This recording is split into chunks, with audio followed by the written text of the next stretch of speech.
Cool beans. Let's do it. Okay. So, last time we had our very first session of the Devastation Ark, Book 1, Waking the Worldseed.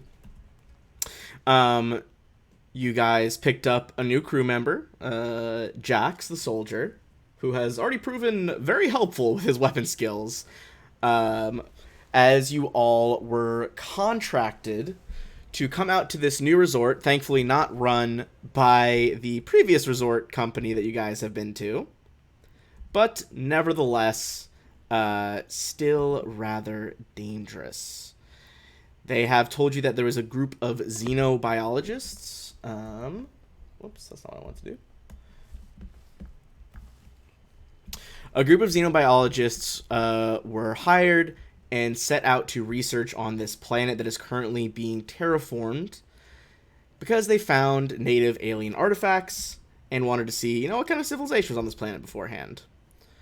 Unfortunately, after they received a rather disturbing message from the crew, which the current head, the Abadar Corps representative Isfina Knott, showed you, the crew encountered something down in those tunnels, down in the ruins, which they said something about the defenses being activated. And when all that happened, they lost contact with the party. And the terraforming stations, which are placed at either pole of the planet, began to just go into, fucking overdrive. They're really messed up, and huge snowstorms have begun to blanket the continents here. You all have been hired, and prepaid some already as well, to go in there and hopefully bring everyone else out alive. You were provided some sweet snow gear and had to make your way through the snowy terrain into Hardpack Valley, where you guys currently are. Thankfully, you still had some hover trikes from many, many moons ago that you guys blasted over the snowy terrain, and thanks to some pretty good checks, made it there in practically no time. Unfortunately, once you got to Hardpack Valley, it seems that perhaps because of all these insane storms that have whipped up, there were some elder air elementals that had come out to play in the storms. You all managed to fight them off. During the course of that fight, you discovered over here this purple structure that seems to be where the xenoarchaeologists went underground. Currently seems to be covered in a bit of a force field. I don't think you guys have dealt with that yet. There were also logger bots around, who I can pop their hand out up again just because I fucking love them so much. Little logger bots. Designed to look like dwarves with kind of old-fashioned kilts and fiber wire that has been blended into pigtail. Logger bots. I'm sure they probably have a drink function there somewhere, considering how cornily these were made. Rather disturbingly, as you began to talk to the logger bots that were there, they were saying some stuff, rather disturbing. The logger bots, as well as some holographic carolers that had been stationed around Hardpack Valley, were going through their programming, although every so often they would say something else that did not fit with anything that they should have been singing or doing. And in fact, the logger bots were starting to hack at not only already fallen trees, but sides of these cabins, which aren't even real wood. A lot of it's just fake looking wood that is more sturdy with modern materials. And yet they were still getting after it there. Finally, yeah, real fake doors. Oh god, Rick, the commercial's still going. I just rewatched that episode the other day. Alright. As you guys began to investigate around, it looked like most of the buildings are still just kind of the outside, waiting to be filled with whatever the different consumers will need, make it look like a swell log cabin. Only one house was already done, the one that MK is currently in, that is a demo house, and upon approaching this house, and as you guys started to look around, the holograms began to follow you guys with their eyes. Mona Lisa style, although literally they were turning their heads. As you guys started to delve too deep in into this expedition, the holograms began to animate. They stepped off their bases, and you all recognize them for what they are, which is living holograms. So we're going to come back right here. We're going to roll into initiative at the top of the fight. MK and you guys in there, you did figure out that this console does seem to be controlling most of the automated functions of this construction site. Bit of a heavy recap because it's only session 2 and I feel like there's a lot to recover. Any questions about that? Oh, we're re-rolling initiative, right? Yes, we're rolling to initiative, yeah. And what a living holograms bonus. Not terrible. Okay, they're coming in hot. They're coming in hot. Although, Zashi, you got the same roll, but you certainly have a higher initiative bonus than them. Oh, no, that was from last fight. Never mind. Yeah. Well, they also got 23, which was what you had last fight. All right. That is going to start with the living holograms, then.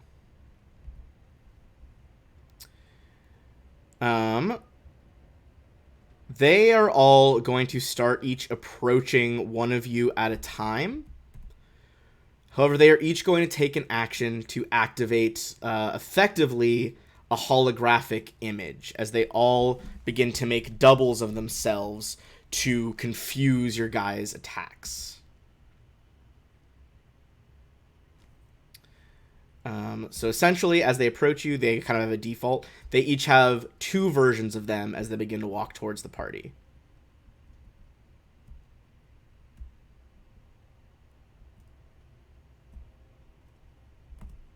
Let me make sure they got the speed.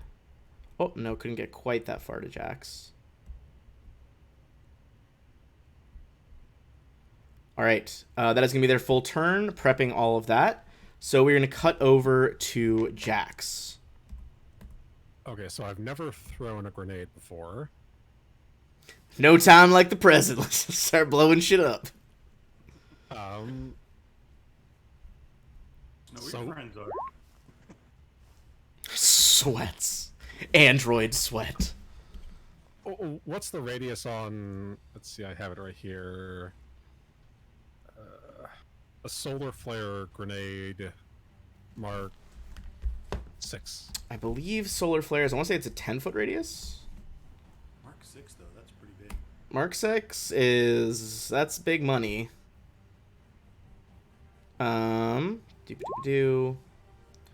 Sorry, there's like a million grenades. I'm just scrolling down. You said solar Mark 6, right? Yep. Alright, so that's a summoning Mark 6. That's not what we want. Should be 20 feet total. Okay, so 10-foot radius. 20-foot radius. Christ. So, yeah, a decent fucking chunk around this dude. Okay, so...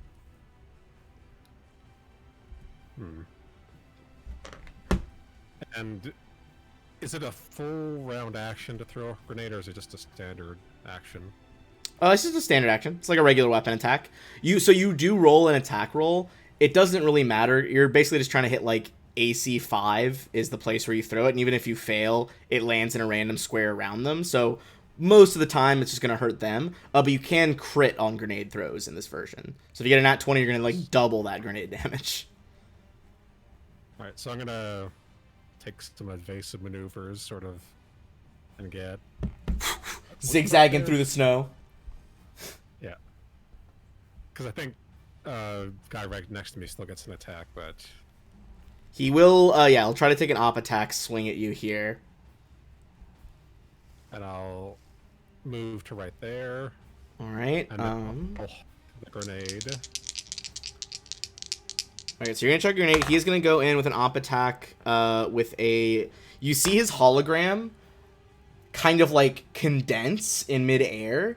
He's turning the light into a hard light construct. See, the snow begins to bounce off of his arms, and he goes in as he's, like, singing a jolly carol, and just tries to slam you in the side of the head. That is going to be a... Ooh, probably like a 23 against KAC. No. Alright, yeah. You kind of deflect that off your arm. Like it's nothing. Retreat, toss the grenade. And is that going to get both of them in the radius? Yes. All right. I'm throwing it at the spot next to the tree so it hits both of them and doesn't hit either MK1 or Sashi. Gotcha. Okay. Go ahead and make an attack roll for that grenade. Basically, just looking for a 5 or over, which I imagine with your bonus is basically the only numbers we care about now are nat 1s or nat 20s. So is it just roll a d20, I guess? It still is your regular weapon bonus. So like whatever you would add to your gun. Grenades get a little bit silly as you get high level because it basically, I'd say once you cross like honestly a level 8 or 9, it's just like, did you roll a nat 20 and double the grenade, or did you roll a nat 1 and miss where you put it? So if you want to just roll a flat d20, honestly, that's kind of all that matters. Because I'm sure you can't get less than a 5 unless it's a nat 1, right? Yeah, so you're solid. No bonus damage. Nothing goes wrong. They are both going to be hit by that. So go ahead and roll damage on the solar grenade. I believe this is half... Is it half electricity, half plasma, was it? Or half electricity? I'm not sure. Electricity and fire. Electricity and fire, okay. They're going to try to make some saves to dodge this. Ooh, they both rolled so bad. They both take 21 damage. You see that they have, kind of condensed themselves into these hard light structures, which has indeed backfired a little bit as they do take that full 21. So, do the duplicates react the same way that the holograms? So the duplicates... You can't get rid of the duplicates with AoE damage, but it would be like, like a mirror image spell, essentially. If you try to, swing at them or shoot at an individual target, there is a chance that you'll miss. And hit the decoy. Alright, if you don't have any other actions, it's going to toss it over to our other soldier, Zashi. Does that, does the solar flare grenades, the other property of it, have any effect on them? So, I gotta read this. Object with charges or something. What is the? Yeah, I gotta read the exact phrasing. It's been a hot second since we tossed one. Okay, all objects that use a charge, objects that do not use charge but are powered by electricity, and constructs with a technological subtype. Okay, these are technological subtype constructs. Okay, so they're gonna have to make a fortitude save each. And this is a Mark 6, so that is going to be... Okay, well, they rolled pretty fucking bad, but we'll find out.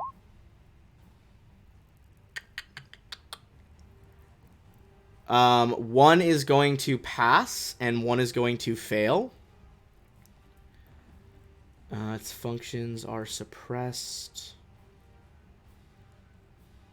Okay, I'm going to mark the one. So the one nearest MK does make that save.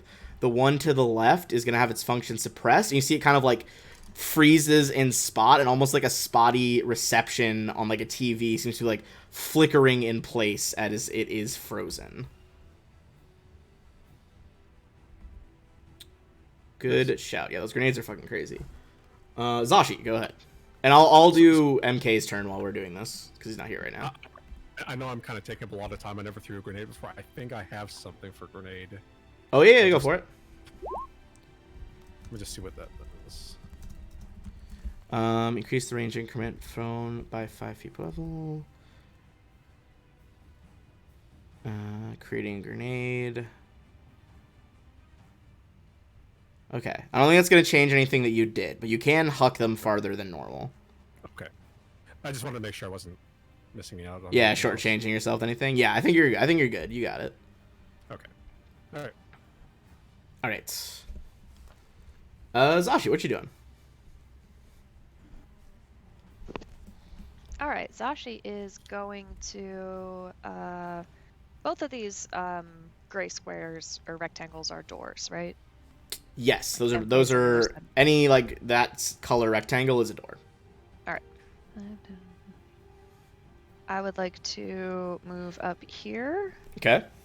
And slash at this guy. Can I, looking at them or seeing how they were hit by the grenades, does it look like that damaged them more or less than one would expect? Or it doesn't look like the damage changed anything here. It just kind of this type of grenade, but they were able to be stunned by this grenade. But the damage didn't seem to do more one way or another.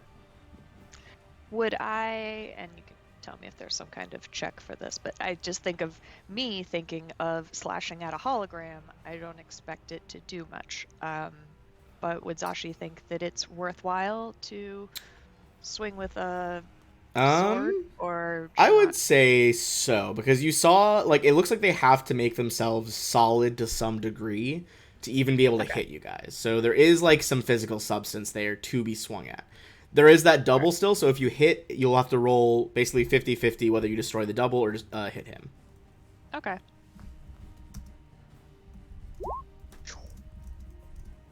Oof. Nice.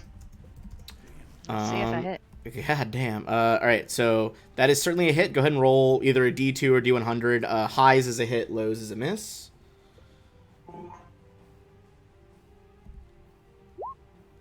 Nice. Almost could not be more of a fucking hit. You bring your sword around as this thing like hardens its body.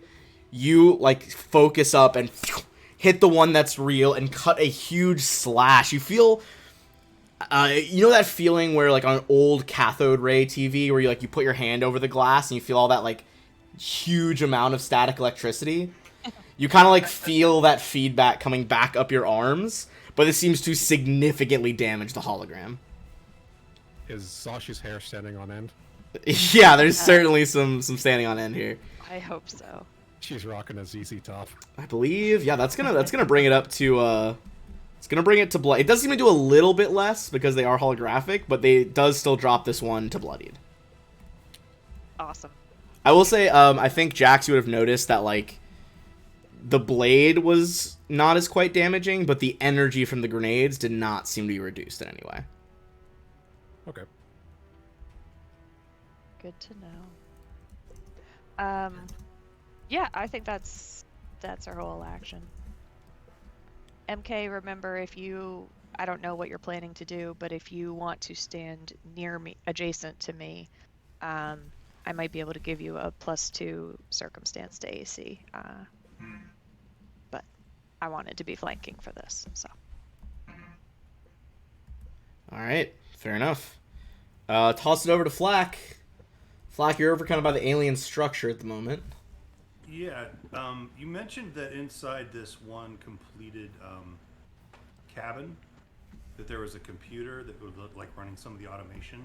This part over here? Yeah. Yes. Does Flack know that? Or is that something... I feel like you called it out specifically, right, at the end of last session? Yeah, MK called it out telepathically when he saw the computers, because he knows better than to touch those. Gotcha. So yeah, I think you would know that there's some fucking computer stuff going on in there. Alright, so Flack's gonna book it to the back door here and come in. Okay. And attempt to use the computer to shut down the holograms. All right. Let's see. So, kind of, ignore the part of this that is a state-of-the-art kitchenette with beautiful stainless steel cookware. This is going to be, yeah, just you could either use an engineering check to try to, like, figure out, where is power flowing through here? Where is stuff going? Can I hardwire cut stuff? Or you could also just do a computer check and try to hack into it. Kind of your call. Let's do an engineering check. Okay. Yeah, going for the engineering. Okay. On an engineering check, yeah, clearing a 34 was what you're really looking for here. You would know two things. One, if you are able to cut the power with a hardwire engineering check, that will basically just kind of permanently destroy the pathways that are going to the holographic projectors, shutting them down. A computer's check, you could maybe reboot them to their original programming. And clearing a 34, you would know that you could use this control panel, and also on it, like, you have to choose to do this one or the other. You could do a computer's check to reboot any resort robots within 300 feet of the control panel. Which would effectively be like all 3 that are scattered around this map. I know some of them aren't actually there as tokens, but they're around. Okay. Just gonna random scatter. Yeah, I want to shut it all down, man. I want to disable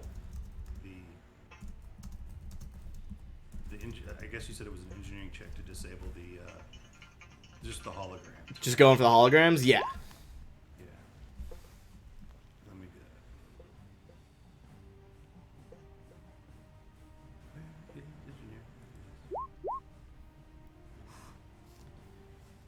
that. All right. 31. That is close, but not quite enough to fully disable the holograms.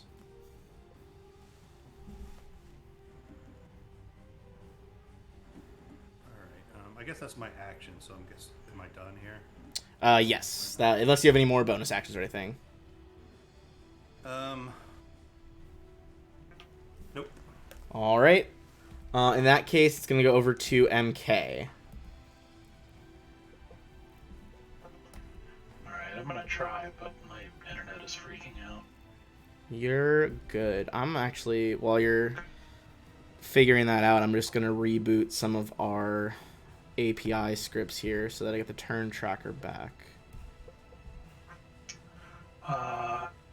MK is going to slide over here to the other side of Zashi. Get her in between him. Ah, there we go. Restarted it. All right, so you're moving around this guy? He's already taken his op attack, so he can't do anything additionally. Hell yeah. And I'm gonna cast Slithering Chain. Slithering Call Chain. forth a chain from the shadow plane, Hellraiser style, causing it to burst out from the ground and make a trip attack against the hologram, which everybody knows holograms are super easy to trip. Yeah, famously trippable. That's on the one in front of Zashi. Okay, so that is... Okay, so make your roll here.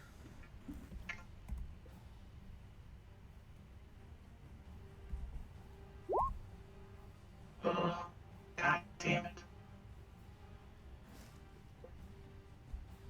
Alright, that is not quite going to do it as the hologram seems to like reform itself around you. Also, Koss popped into the chat to watch for a second, and Jax, they can kind of like redeem stuff in chat to help players, and he is going to give Jax Desna's Blessing, which is one of the words. Basically, you can add 1d4 minus 1 to all skill checks for this session. Nice. And Koss said, welcome to the team. Alright. The shadow chain surge out of the ground, manages to dodge it. Beautiful, beautiful. It's going to be Koss. He's going to try and... This is the part where I got to pop open character sheets that I don't normally have.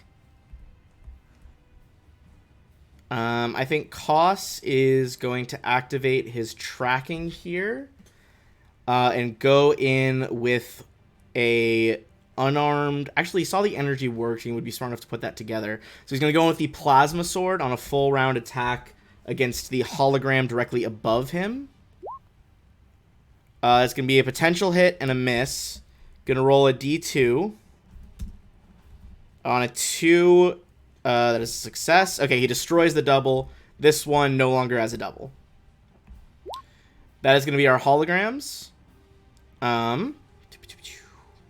Alright. This one is stunned for a round because of the solar grenade. One of these guys is actually going to try and charge MK here, seeing that Koss is already got someone to tangle with. So we're going to start with the one charging MK. It's going to go in with 1 hard light slam. That is going to be alien 32 against KAC. Which I assume does hit it for MK. Or maybe just not. Barely. Okay. With Zashi's bodyguard, just barely. True. You dick. That is going to be 16 bludgeoning damage. That one's frozen. We're going the one... Zashi, the one in front of you, is going to go in for the double attack against you. I don't think either of those are going to do it. All right, one is 28, and the other is 20. Both against KAC. I think neither of those hit. Let me just... Yeah. No good. No hits. All right. Dodging out of the way of this hologram swings. That one does still have his double because you hit him directly last time. Final one against Koss, also going in for the double attack here. Both are going to be deflected by Koss's armor as well, which brings us back to Jax. I'm going to do a Soldier's Onslaught on the one that was bloodied. All right. Swivel your attention over to this one.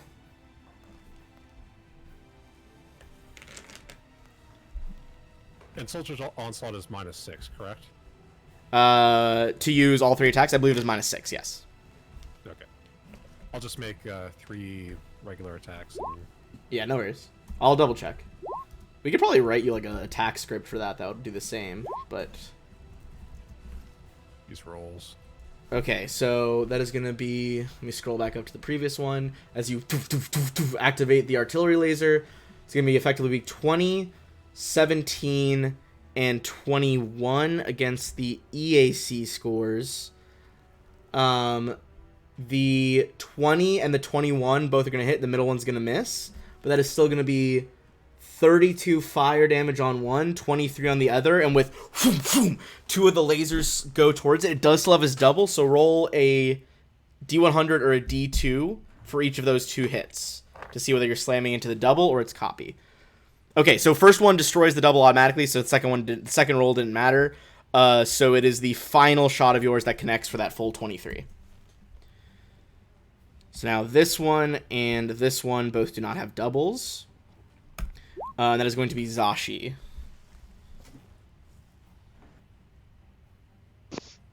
Okay. Since it worked last time, she's going to do the same thing. Is there a way, though? These guys are too spread out. They have for sure spread out. Yeah. She wants them to be next to each other so she can put them all in a line. It's valid. There's a feat for that, and I always think, what's the use of that? But now I see it. It's where, like, if you hit someone, you can make them move 5 feet in a direction you choose or something. That would be handy. Anyway, swinging at the one just north of me. All right, go for your swing. 21 is going to be a hit against KAC. Yes. That damage is being reduced, but let me double check his health. I was briefly on a different map for a second. With the reduction to that damage, this one is barely functioning anymore. It seems to be flickering like in and out of existence, only there sometimes. I think it is close to just shutting down.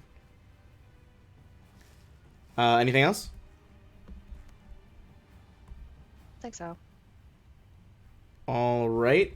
In that case, Flack, what are you doing? You said it was a computer's check to reboot all the automation in 300 feet? If you want to just straight reboot everything, yes, there'll be computers. All right, I will try that. 26 is very close, but not quite. God damn. It's a 3 on the die.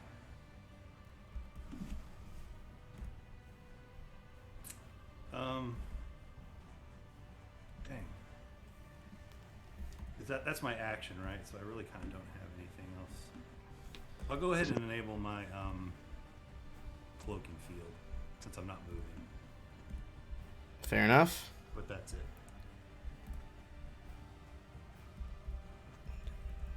All right. In that case, we're gonna toss it over. That was from Flack over to MK.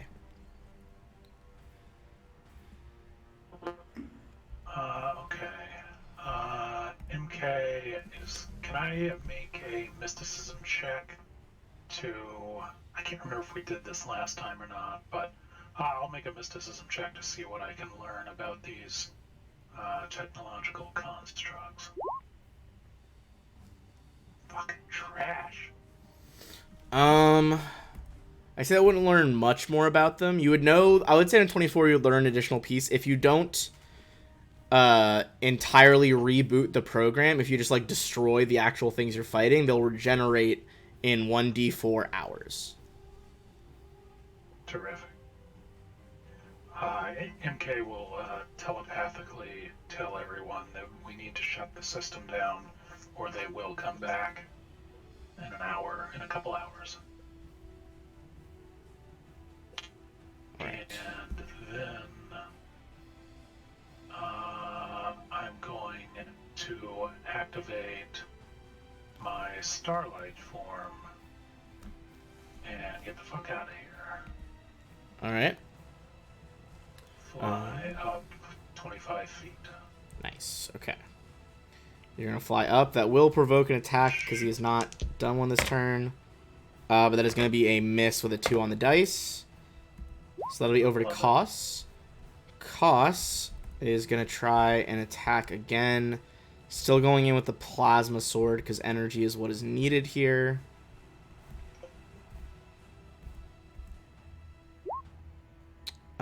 It's going to be a miss and then a hit for 17.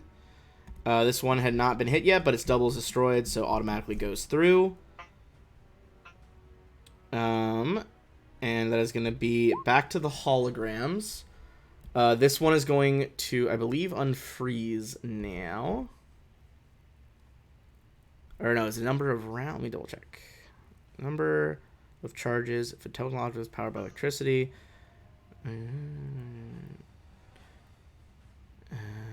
No, okay, so it is still going to be suppressed for 2 more rounds. That one cannot move yet.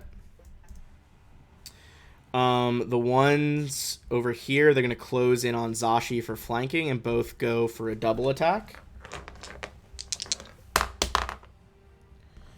All right, first ones are 32 and 33. Yeah, those both hit. All right, first one is 12 damage. Second one is 14 damage. And then the other hologram is also going in, but is going to miss you. Okay. And that's going to toss us back over to Jax. Another soldier's onslaught on the one to the north. Okay.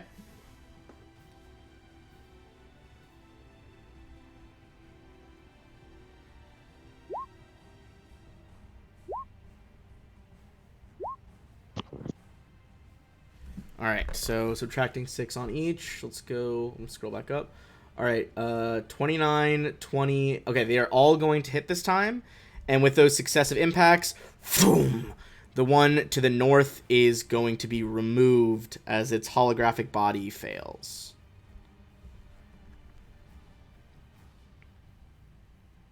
Hello? That should be it. Okay, cool. Zashi. Gonna give him a thumbs up and then spin around and slice at the one behind me now.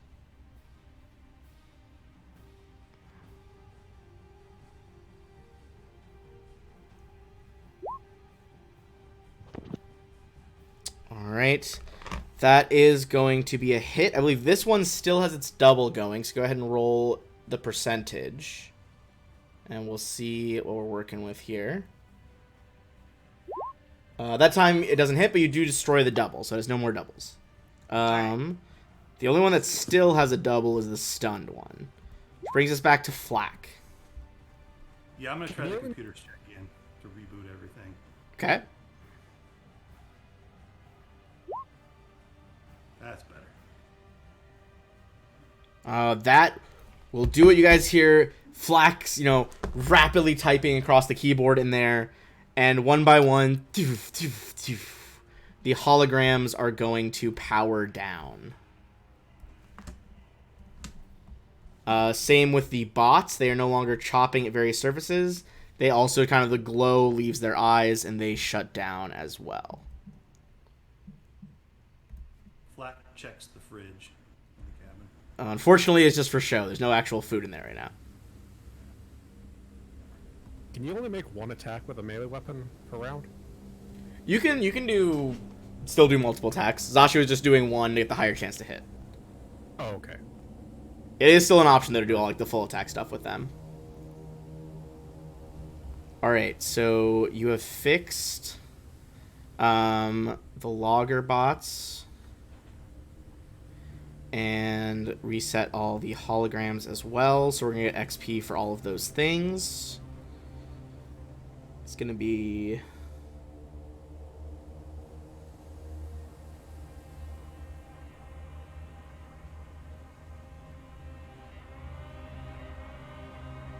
all right, that's going to be 7,680 XP for everybody.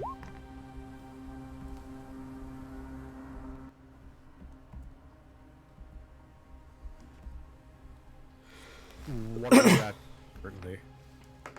If you don't mind my asking. I do not have the total in front of me. What are you guys adding that up to? I have, before this, 216,400. 216. Okay, that would line up with what the MK has now, the 224. That would make sense. What's the next milestone at? 295.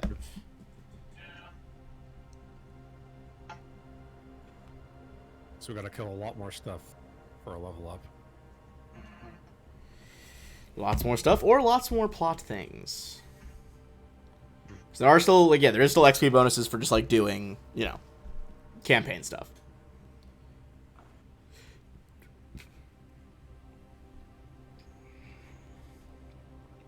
All right. How does everyone look? Anyone need any resting or anything? No. Fine. I'm alright. How's cost look? Koss is fine. He barely took anything. Or I don't think he actually got hit. No, the last they all missed him. Just don't mind out. Go ahead. So Jax needs like 10 minutes to quickly do a thing. Yeah, no you worries. can spend the 10 minutes. I think... Sorry, I was going to say, I think for just ease of play, Koss will kind of watch the entrance out here while we go in, and I'll bring him down if we need him, but just for not controlling DMPC. Because also I don't want to get him effed up if he's not here. Right. So you said there was a force field on this sort of... Yes, so let me go back and read that description again for you guys over there. So, the remnants of a spiral walkway emerge from the snow-covered ground like the fossilized backbone of an ancient beast. The ramp coils downward into a wide tube built directly into the planet's surface. Both the ramp and the shaft it encircles are constructed of a spongy purplish-red material, reinforced with sheets of polished metallic substance. A translucent dome of shimmering energy currently covers the opening. And I think you guys did a check on it last time and noted that, the dome must have sprung up around the time that everything else went down, because there's no, snowfall inside the energy field. Which means that it had to have been up prior to these blizzards. Right. So probably when the defenses were all energized or whatever across the planet, this force field came on. Is there any sort of, control? Anything that looks like controls that might control it on the outside? Or... I don't think you guys saw that last time, but go ahead and give me I'd say give me a mysticism or a computers check here. Or mysticism, yeah, or computers. I'll stand by my first statement. Flack, I think you look it over, and this is just a bit of techno magic at work here. You could probably either use like a dispel check or computers to deactivate this force field. They're like an arcane and mechanical feature here.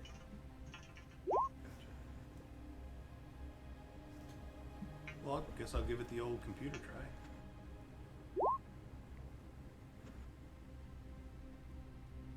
Hell yeah. All right. 33, that is a success. And the dome fades away. Do you guys head straight down, or are you doing anything else here? I was going to take 10 minutes to go up to one of the Oh, yes. emitters, and so just salvage the battery from that and make another grenade. Yeah, you kind of like tinker with some of those parts, take the energy cells out, like the various projectors, and are able to use your grenadier stuff to construct a fresh one to throw. Neat. All right, and I'm gonna, if there's nothing else, I'm gonna bring us over to the next map here. You will see why momentarily. This one was nigh impossible to line up properly, so I removed the grid for now, which means you can just drag and drop it onto the squares that you see for ease of play. Because, well, you'll see in a second.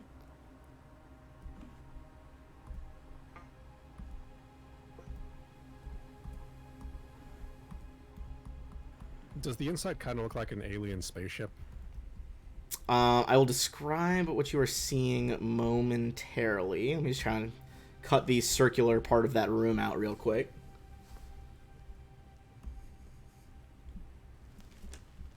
Alright. I mean, it certainly is of alien construction. You can see me. Like, this is nothing that Abadar, the Pact Worlds, Abadar Core, the Pact Worlds would have made.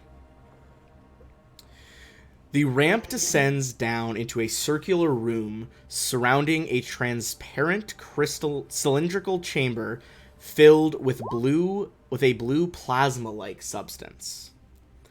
A hinged panel built into the central tube bears a block of holographic pictograms. The walls encircling the area are modeled... Sorry, my PDF is like not showing the words well.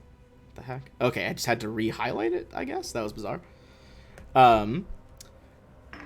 The walls encircling the area are modeled red and purple with brown, scabby patches festering at random intervals around the chamber.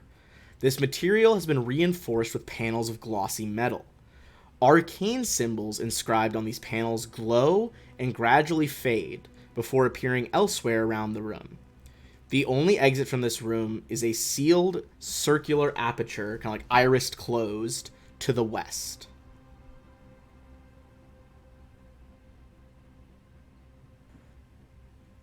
If you would like, you can try to make a engineering check.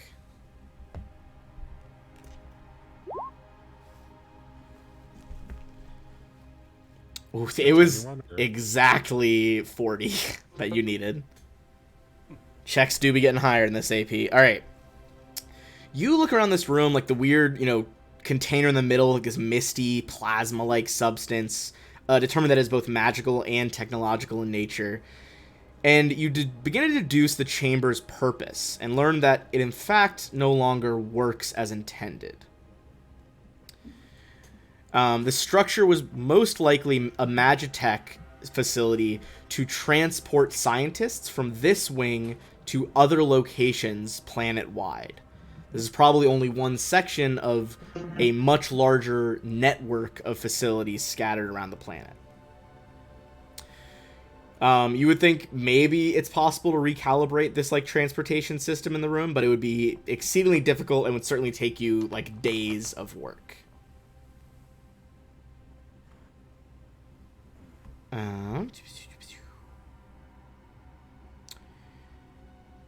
You do see there is you can open it up, the stuff in the middle to enter and try to use the transporter, but you're pretty sure it would not work.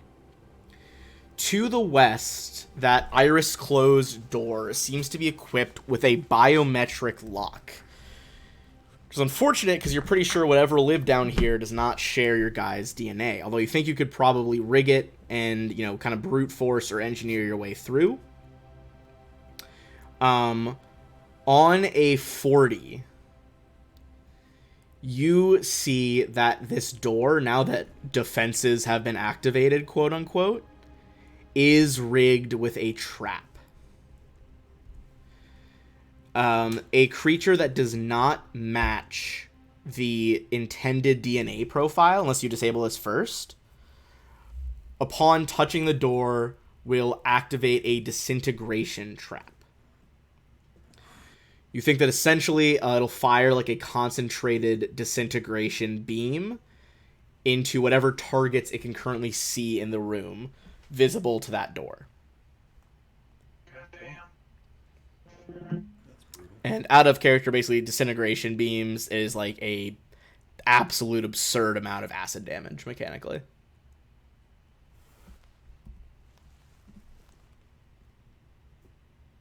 So we've got to be careful. It would seem that way, yes. You think you probably do either an engineering check or a computer check to get through that door. So the first thing we need to do is do a check for disabling the trap. And then to open the door, or is it the same roll? What was the first thing you're trying to find? To disable the trap. It's basically the same check. Because mechanically, you're basically, you know, trying to trick the DNA scanner into recognizing you guys as viable visitors. Which, if it does recognize you as that, there's no reason that the trap would go off.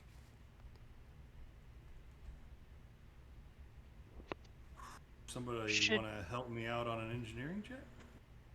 Sure. Should we, those of us not checking, back away? Yeah, go to the other side. Yeah, definitely go to the other side of the wall. Yeah, and you did discover it's like it can only shoot at things it can see. So if you go to like the other side of these walls, it's kind of shit out of luck. I'm gonna quickly activate my force fields real quick. Okay, valid. Force field close into effect around you. And you know what? I'll enable my holographic clone. Alright. Try to distract the disintegration beams. You guys take your precautions and slowly begin advancing towards the door. Oh, I only have one. That's fine. That's all I need. So do we just each make an engineering check? You could either each make one, or if you want to assist the other person, you give them like a +2, but it might mechanically be easier if you both just try. Yeah. Oh, do better than me. Do better than me. Oh, no. Okay, those are not going to work. That one. Damn. You want to go with plan B? You both kind of like cautiously start removing that weird like metal panel that had the glowing symbols disappearing on it to trick the DNA scanner. And pretty immediately, none of you guys would speak this language necessarily. I will put it... actually, no, I don't think anyone would speak it at this point. Yes, okay. So you hear unknown words start talking, but in what is very evidently a countdown.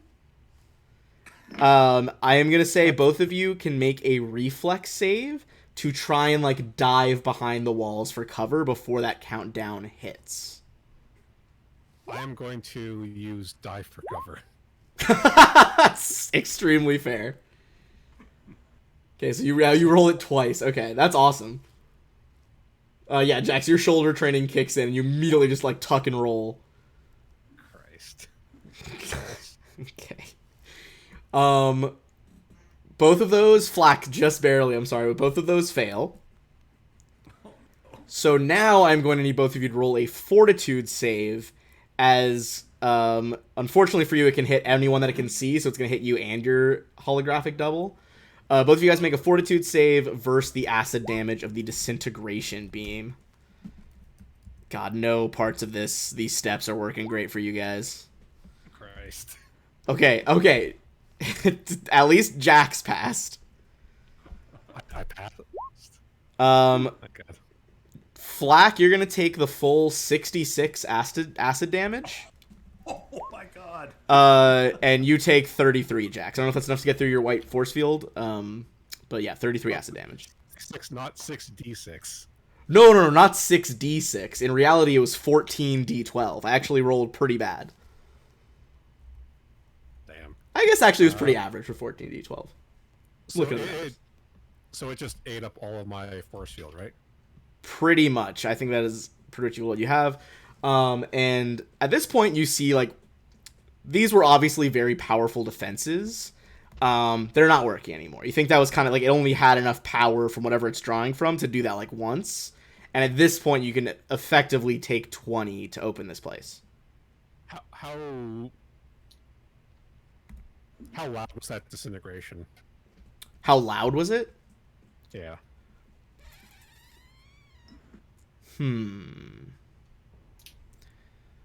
Disintegration. Not as loud as an explosion. Yeah, I mean, it wasn't quiet. It wasn't as loud as like a grenade or an explosion. Probably equivalent to if you fired off like a laser gun. Right. That being said, I think on the earlier 40 check on this room, Flack, you think it's going to be pretty hard for sound to leave this room. It's clearly meant to be very contained.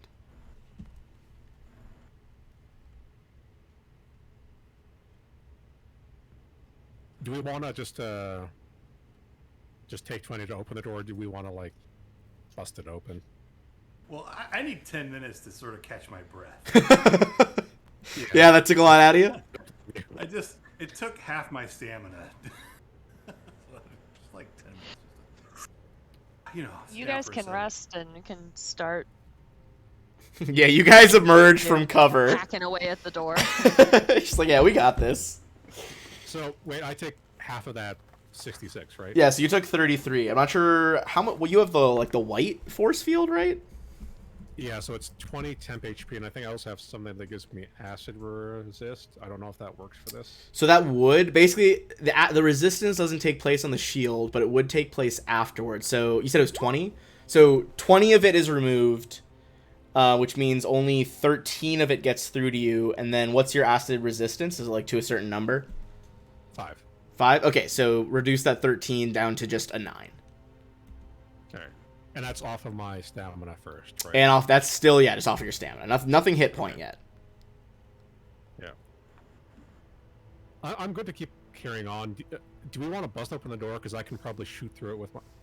Would I know if I could shoot through this door with my laser? I'd say you're pretty... That's a pretty fucking heavy artillery laser. You think if you pump some rounds into there, you could slag that door after, a little bit of sustained fire. It's going to cut like a door frame.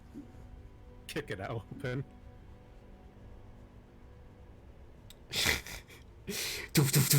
You with that, and then I'd say with between the gun and that, you're able to like kick it down after you like soften the metal. Just truly like an absolute breach maneuver.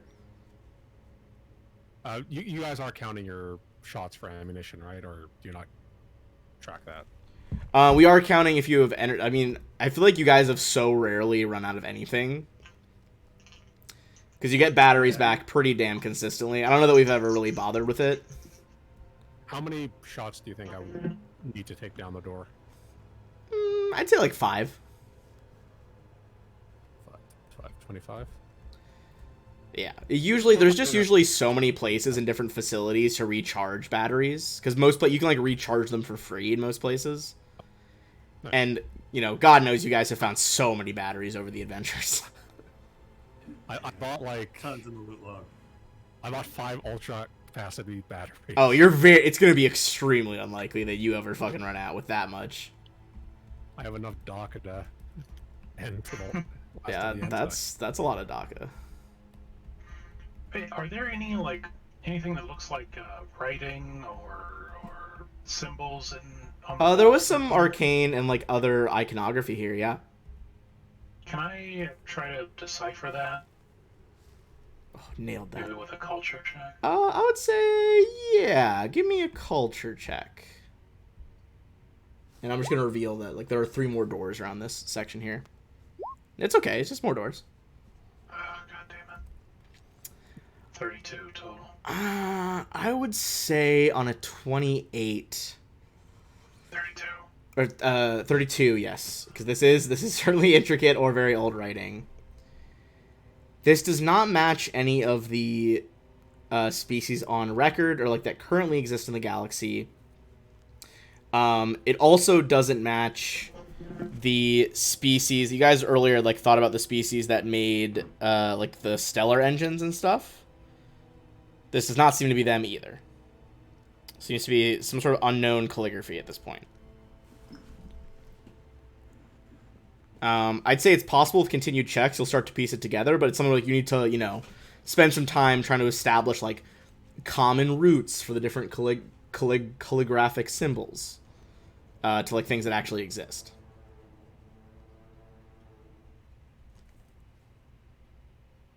Okay.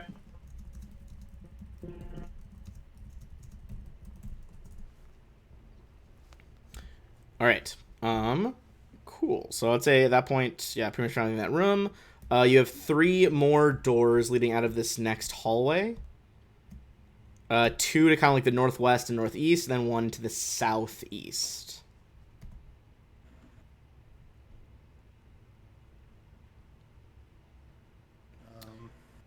I would say pretty easily you guys see that these other doors are also like biometrically locked, but they are not trapped.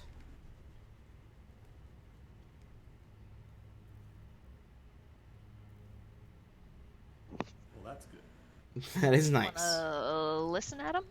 Someone with better perception than me? Sure. Tell me what door you want to listen by. What were you I saying, would Flag? like. I was gonna say I'd like to use my X-ray visor to see what I can see behind this door. Sorry, ping that one again. This is the top left. Yeah. All right. The annoying thing about circular dungeons is that none of the room numbers are ever easy to go through. Okay, so looking through that door, I would say, yeah, first of all, give me a perception check. Well, immediately obvious is that there are lots of rows of floor to ceiling metal shelves. And looking into it, let's see, from your angle, measuring out. Yeah, okay.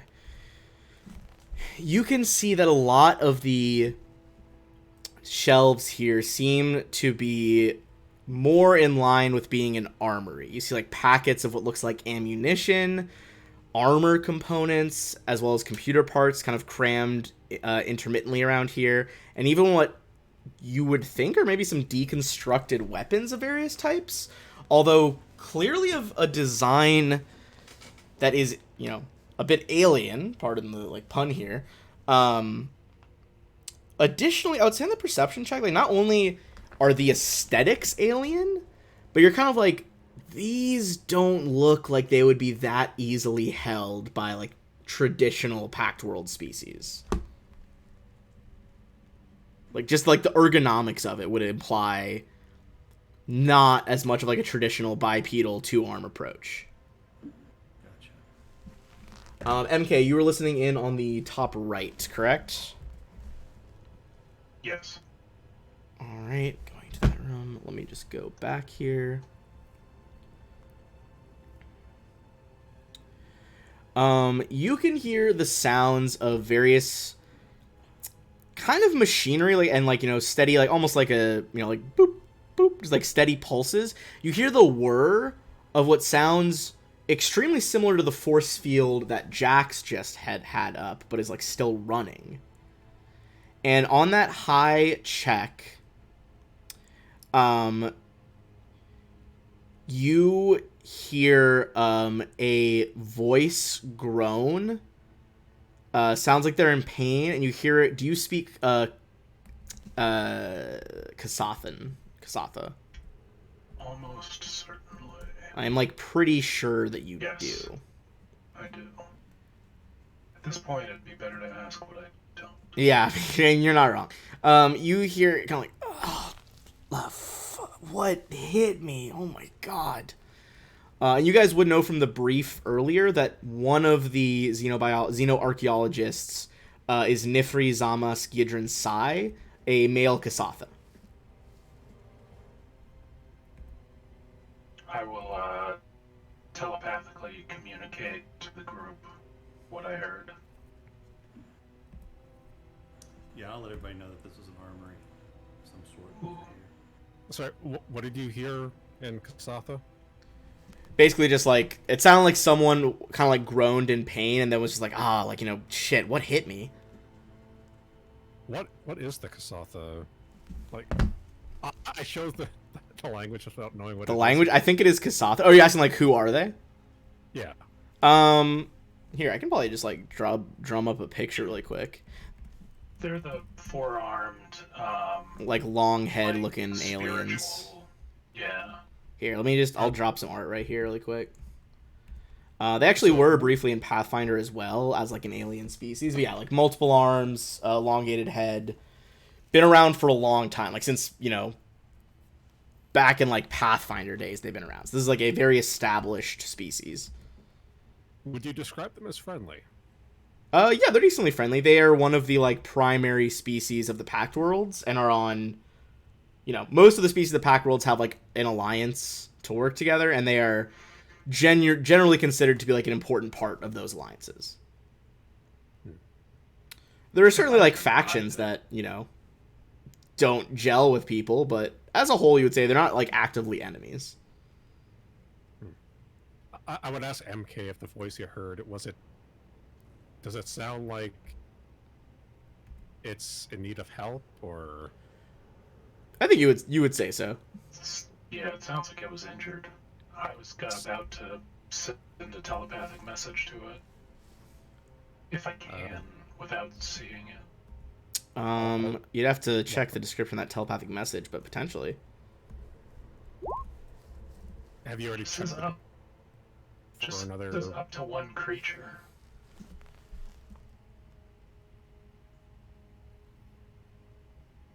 But I assume I would have to have line of sight. You must be able to see or hear each recipient. Let's say or hear. So yeah, I'd say you can send it a message. Okay. So, have you already checked the door for traps, or? I would say, yeah, I kind of like hand waved the perception check for that, but yeah, you would know that the 3 doors here also have those biometric locks, but no traps, unlike the center one. So like still locked, but not at danger of having like disintegration beams popping off. Do we want to try to open the door normally, or do you want me to shoot through it? Well, we know someone's on the other side, so I would hesitate to shoot through it. Are you supposed to communicate and tell them to back away from the door? Just gonna start shooting it open. Well, if there's no trap, why don't we try to hack this one? Yeah, I mean, you could at least attempt it. Just do a regular computer's check, bypass the biometric scanner here. I mean, do we want to open this one, or do we want to check the 3rd door first? I mean, I don't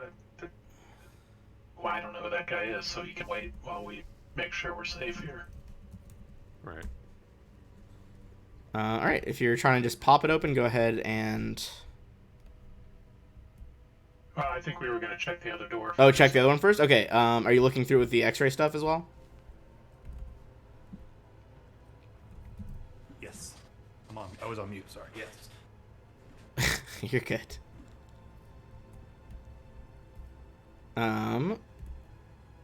Alright, sorry, just adjusting this. Okay, give me perception checks looking into the bottom room now.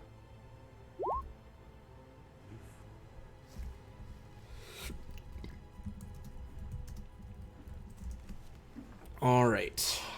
You guys are looking into B3 now. Tab back to the other page again. Okay. Looking in their flak, this room's vibrant purple walls subtly expand and contract in a motion that strikes you as eerily reminiscent of a living organ. There is a network of metal pipes that connect 3 freestanding metal cylinders along the chamber's northeastern wall. 3 metallic examination tables with circular indents at one end occupy most of the room. Um, do you describe that to everyone else? Yeah, absolutely. I would say Kind of like a medical bay kind of thing. similar, yeah, but the weird like biomass of the wall moving. I'm gonna say, MK, give me a mysticism check here.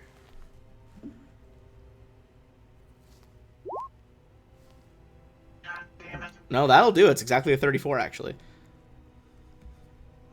Here, I can, I can show my work to the class. Where is it? There it is. There you go. So take it. yeah, looking into it, thinking about this, MK, you extrapolate that like this, like a powerful evil extraplanar being is most likely responsible for such a disturbing phenomena in this laboratory.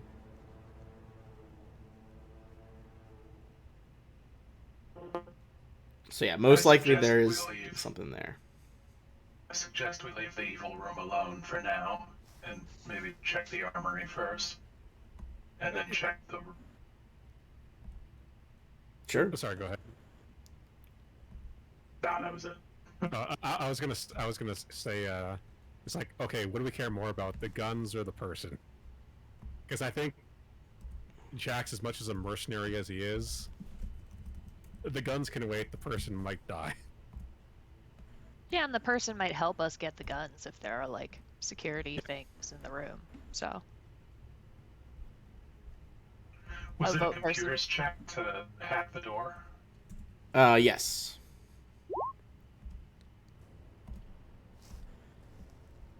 MK is gonna, for the first time ever, try to hack this door open because it's got alien writing on it, and he's excited.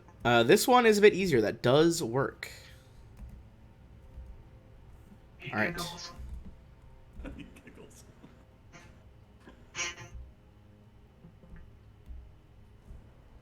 Black scratches. All right. Let me do the insane polygonal reveal tool for this weird fucking room shape.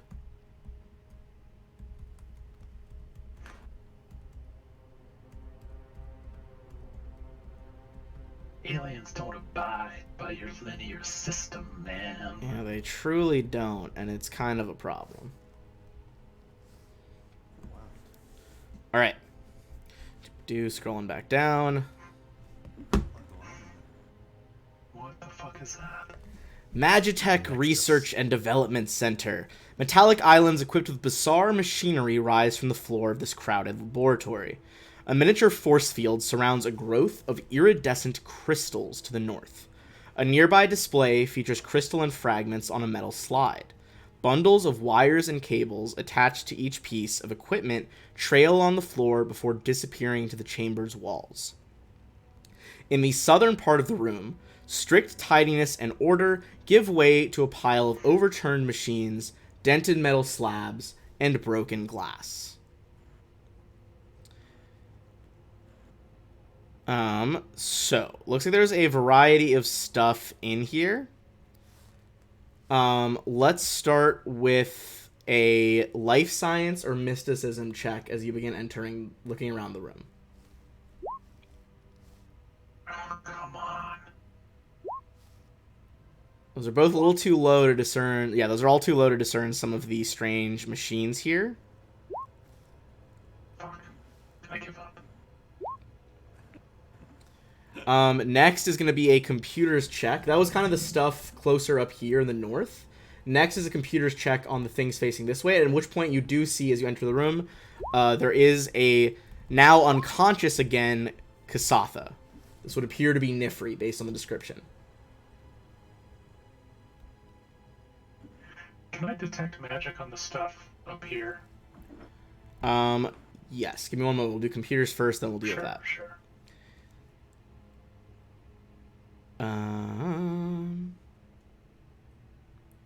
Okay.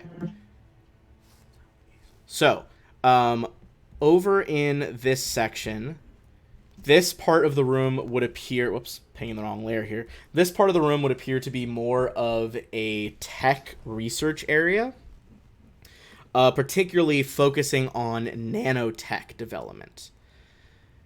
Seems to be... you've seen some technology like this in the Pack Worlds, but focusing on the military applications of nanotechnology. And you see that on a stand nearby, there is kind of a currently like frozen and not moving, colossal looking figure, which you would identify, Jax and Flack. This is a nanotech golem, which I will show you guys. He doesn't sound friendly. Currently, he is not that smoky looking. That's when his nanites are actually active and moving. At the moment, he's kind of just like a solid, like black metallic statue with that blue crystalline stuff on top. How does that the figure look? Is that person's unconscious? Yeah, he looks unconscious. Does the Nano golem... machines, son. Nano machines. I haven't played that game, but I know the reference. So Suit and is he in a suit and tie? No, goddamn. Is he the president of the United States or whatever the fuck? So you guys see that stuff in the corner. You see an unconscious Kasatha near that section of the room. MK, you said you were like detecting magic and looking on stuff over in the top. Yeah. Because I'm mad about that skill check. The crystals contained in the central part of this lab seem to be, you are kind of like blown away as you look at them, because these are not crystals with magical properties. This appears to be an attempt to crystallize raw magic energy. What in the fuck? Can they do that? And you would think that like that's probably why there's a force field around it, because as you might imagine, pulling the raw magical energy of the universe into a solid state of matter into one crystalline object, extremely volatile. MK backs slowly away from the force field surrounding the crystal. Like, I think MK is like, you know, a mystic and an android. You know, like, this is shit that people have been studying for so many years and still don't have a good answer on. So it's like, oh shit, like this, like, unlikely that they would have a better crystalline version of magic.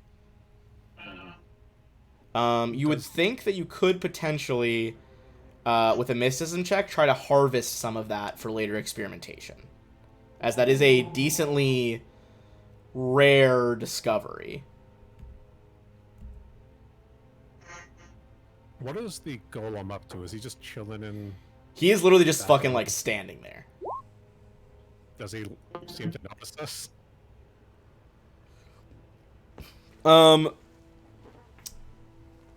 You see that, it's not even, like, looking in your direction. It's kind of just, like, I mean, looking is relative. It's a fucking, you know, pile of nanomachines, but its head, quote-unquote, is just kind of facing straight forward.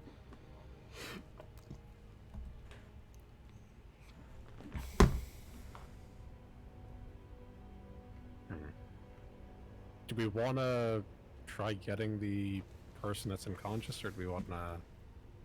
It might trigger a fight with the big guy. Well, I think we could try and see if we can help him. Are we going to try to fight the big guy first, or just try to help? let's try to pull him away. I don't want to attack it or anything. Alright. I'll just have my laser at the ready, though. All right. Who is going over there?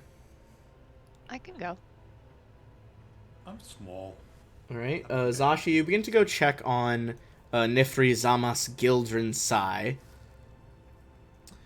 As you approach... Creeping. yeah, as you creep, basically as you reach about even to here, the nanites begin to flow like smoke around the creature as it looks at you. It begins kind of just like sounds like it's talking. Anyone that wants to make a culture check, you can try to, you know, almost like linguistics and Pathfinder, for like, what the fuck is it saying? MK, you are getting the +4 on this, because I'm going to count this as part of that. On the 40 MK, you kind of like are extrapolating the data as fast as you can using your, data pad to help. It seems to, just extrapolating the noises here, be the equivalent of the following message, which I'm going to type in chat. Does it protect the Nexus? It does not protect the Nexus. However, there is Nexus in it. Give me 1 second.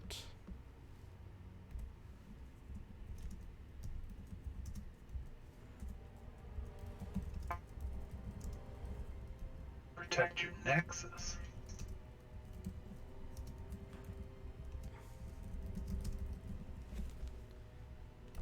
All right. Translating it back into kind of a more common form that you can broadcast to the others, it says, non-civ life forms detected. Nexus master computer authorizes deadly force. Prepare to engage. Sashi, maybe bad. Stop. You see kind of like, with a surprisingly heavy step, it just, boom, cracks part of the floor under the weight of all the nanites, and we're going to roll into initiative. Let me clear it really quick because we're on a new map layer. Alright, go ahead and roll yourselves in when you're ready. I'm going to roll in for our nanotech golem. Wow, I got a nat 1. Damn. Wow. Ooh, just barely going to beat out Jax here. Got a 17.08 instead of 17.07.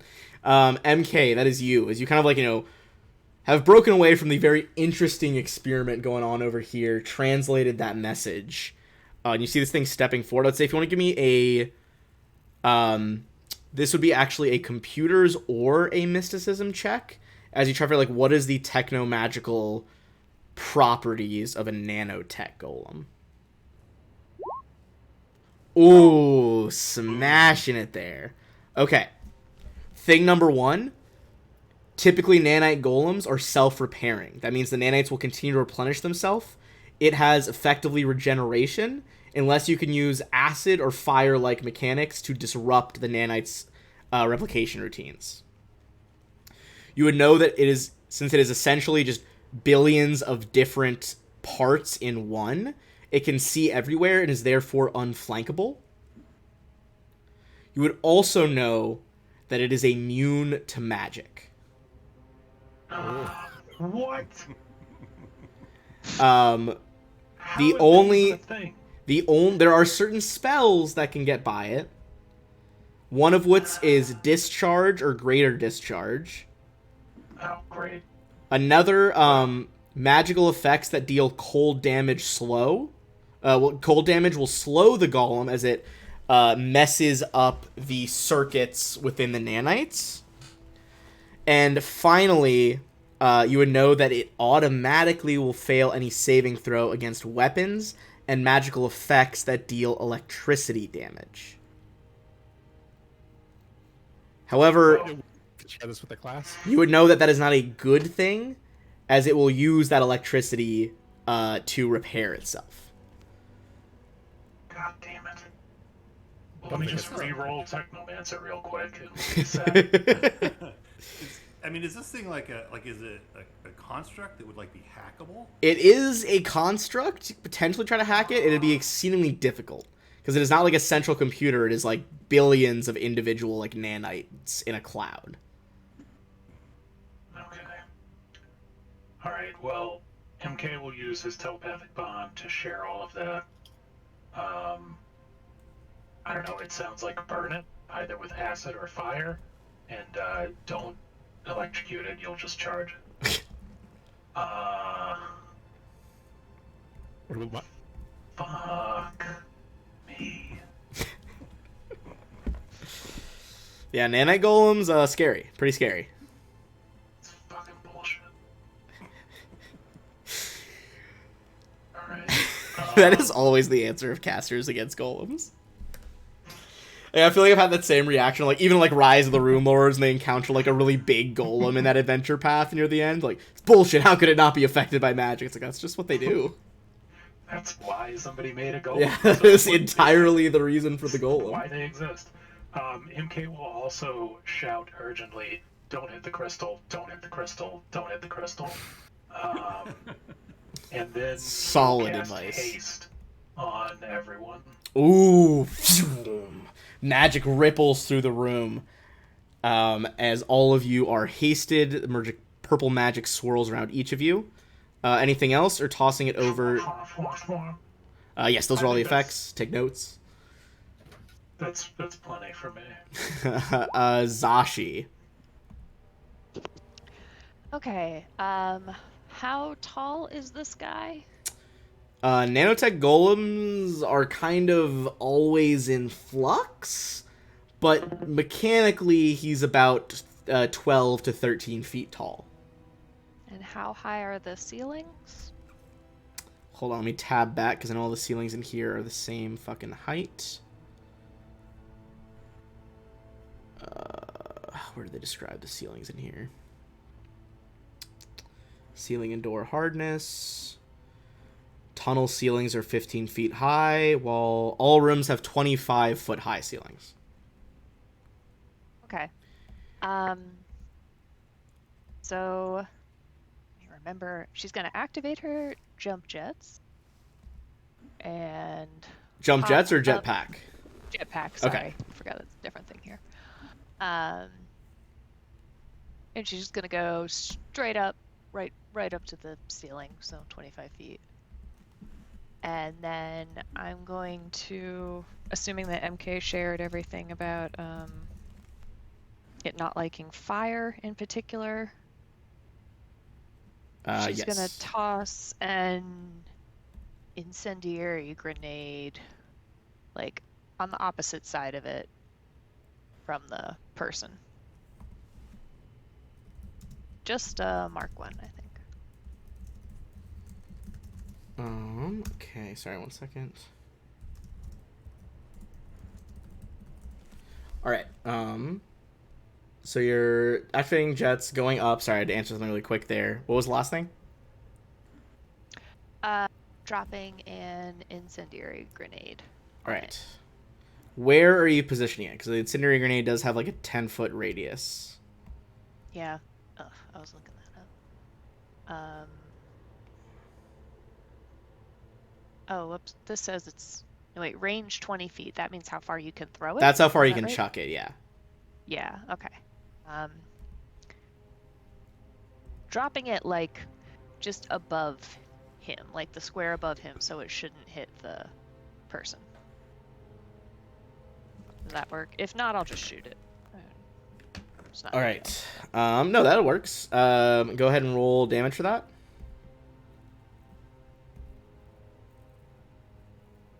I don't get to add anything, do I? I mean, basically at this point, it's just do you get a nat 1 or a nat 20? It's really all. You can just roll a d20. Or for damage or to hit? To I hit, thought you I was just rolling. need to roll a d20 because you need to see if you get either a nat 1 or a nat 20. And then after that, there should be no bonuses to the damage, though. Womp womp. Ooh. That's not great. That's why I don't use grenades. The grenade just sort of fizzles. Does fizzle. That being said, fire damage does disrupt its regenerative pattern, so it is not regenerating at the moment. Okay, that whole 1 point.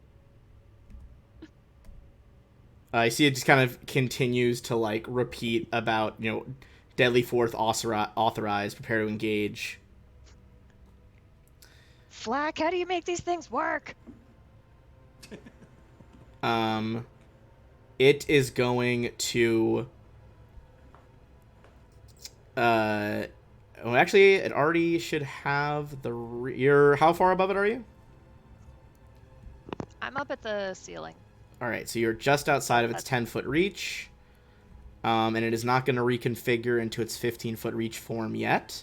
Instead, you see a bunch of the nanites form into the shape of what looks like a massive barreled gun in its left hand, which it levels at you and fires twice, almost like a massive shotgun of nanites.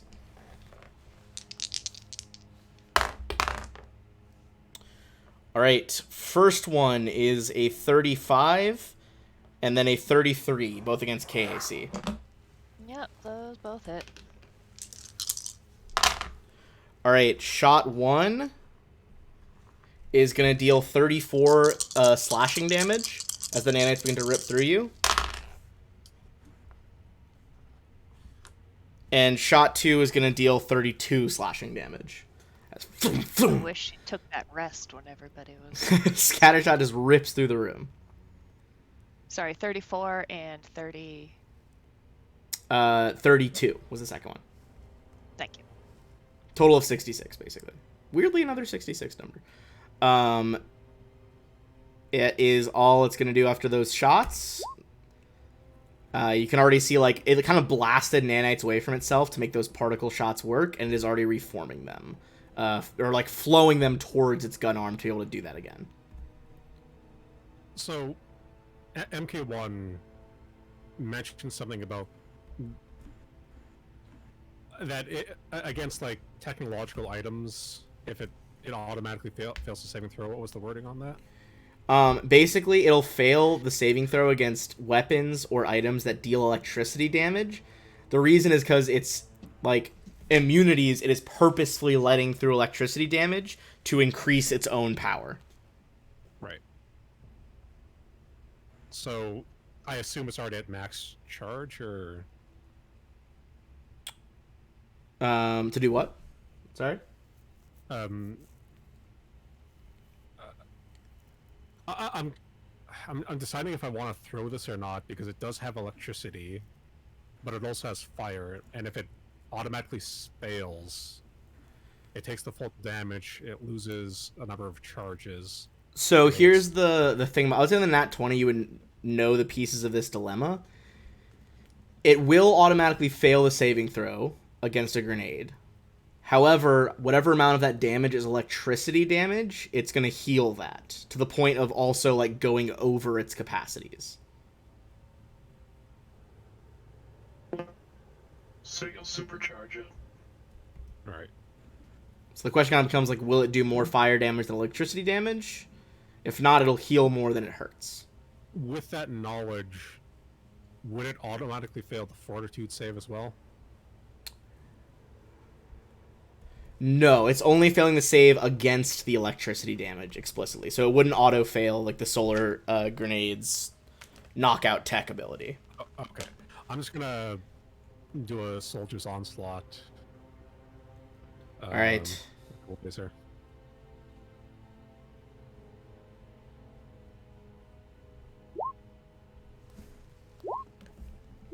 Oh, baby. Okay. Nice. Alright. That is a hit at 31. The crit is a crit. The 20 down, 26 down to 20 does not hit. So it's going to be a hit and a crit. The first one is going to deal 31, and it's fire, so it's further impeding its ability to heal. The next one on the crit is going to deal a total of, let's see, that's 30, 60, 61 damage, and is burning for 11 a turn. How long does it burn for? I will have to check that weapon, but I believe until it puts it out or it hits a certain threshold. Nice. All right. You see its nanites are kind of like swarming around, desperately trying to put out the fire. Although that clearly severely damaged it, is not quite at bloodied yet, though. Flack. I want to kind of put some distance between me and the critter there, so I'll kind of come back over. Can't I move? I will move over here. Don't forget haste. It is hasted. Yes, I would say yeah. you would also know in the Nat 20, to clarify, like, it is a typical swarm traits as well, so it can't be, like, crit or hit by, like, things that are caused by flat-footed effects, like Trick Attack. Or it can be hit by that. It can be hit by them, but it's not going to get Trick Attack. Oh no! Yeah, I mean, it's hard to hit someone's vital parts when you're all the same robot. Okay, then I'm going to change tactics a little here. I will instead do my quad attack. Ooh.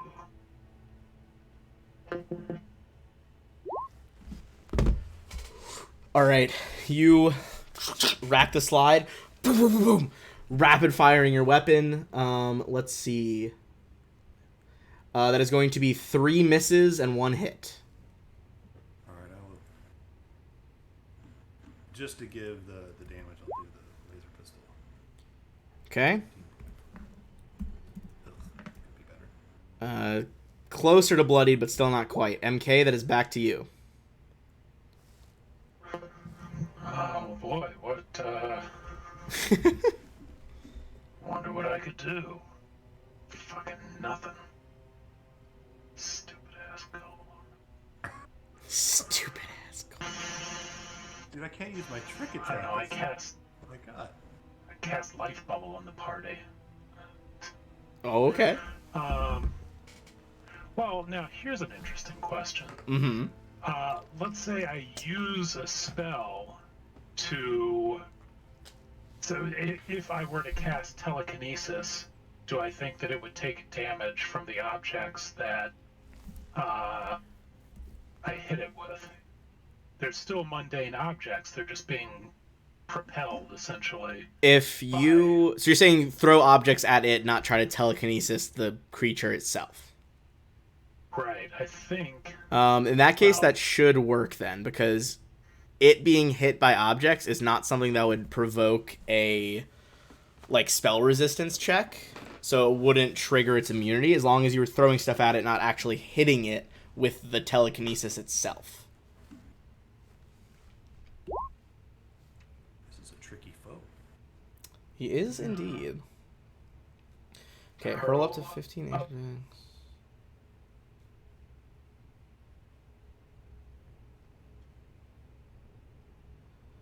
1 damage per 25 pounds or 2 bulk. Come on. No, we're not doing this.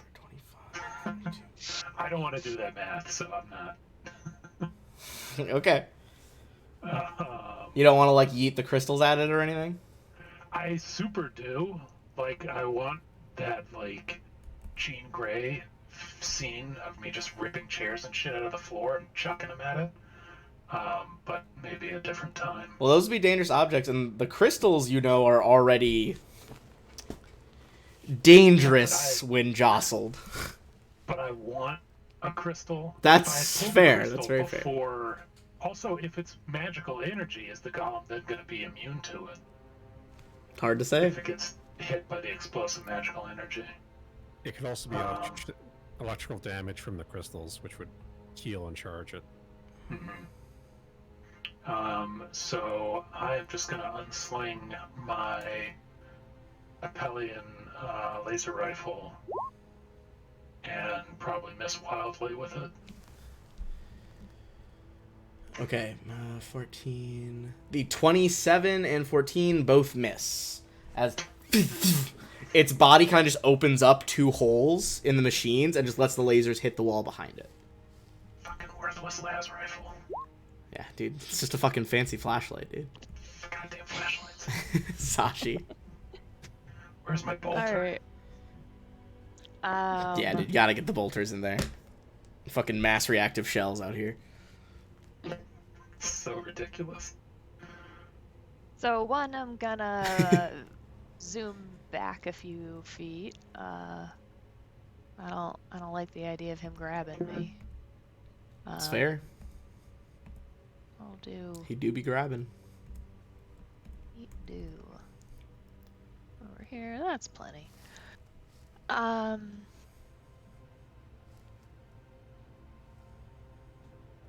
So we don't want to hit him with electricity because he'll use that. Mm-hmm. Did we learn anything about what he thinks about cold? Is he indifferent to that? Cold damage can affect him as if per a slow ability.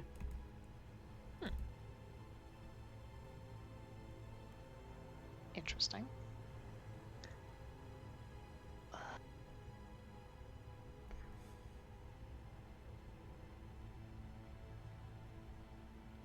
Okay, well, I will try to hit him with my ice carbine.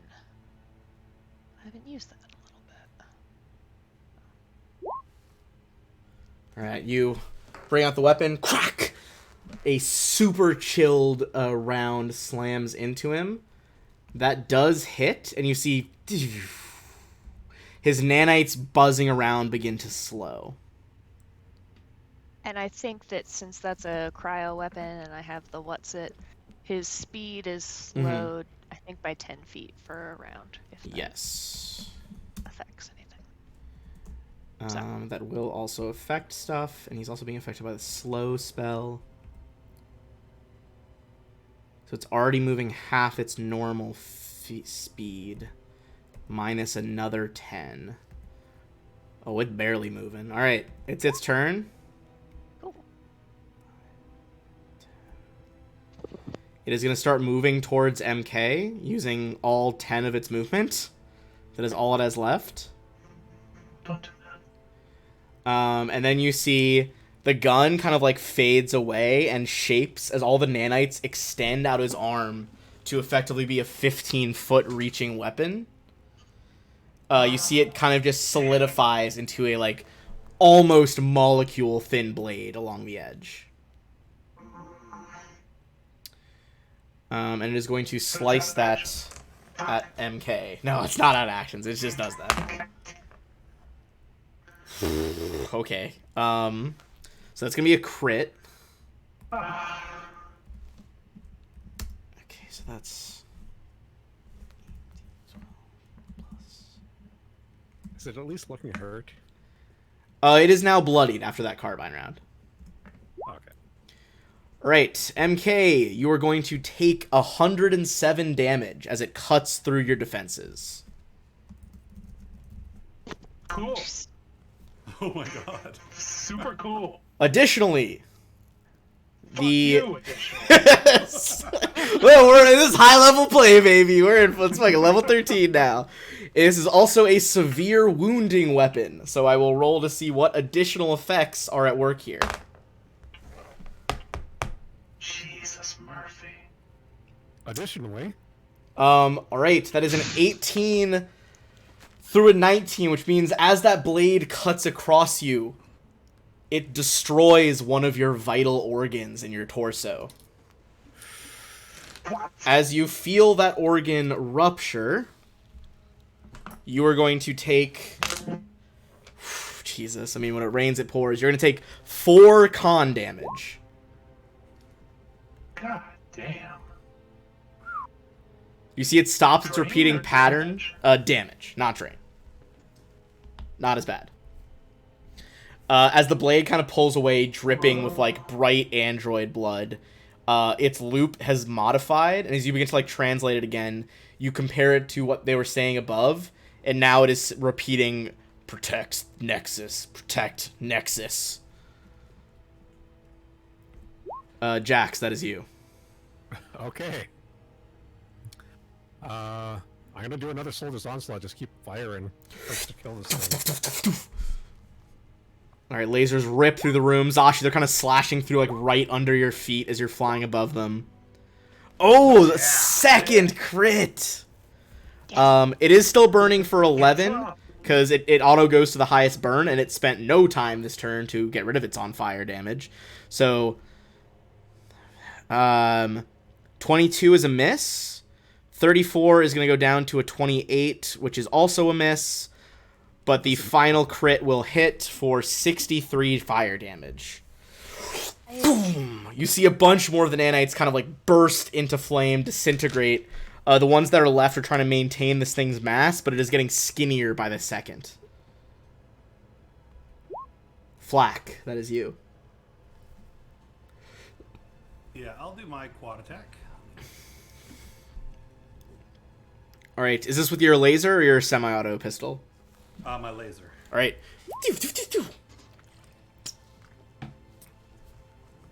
Oh my god, I swallowed air during that sip of water. It reforms its body around all 4 of those shots. Okay. MK. Badly injured and 1 organ lighter. What's the move here? Fucking very badly injured. Do Get I have outta to there. roll to see which organ? I mean, I'll say dealer's choice. It just says a organ. A vital organ.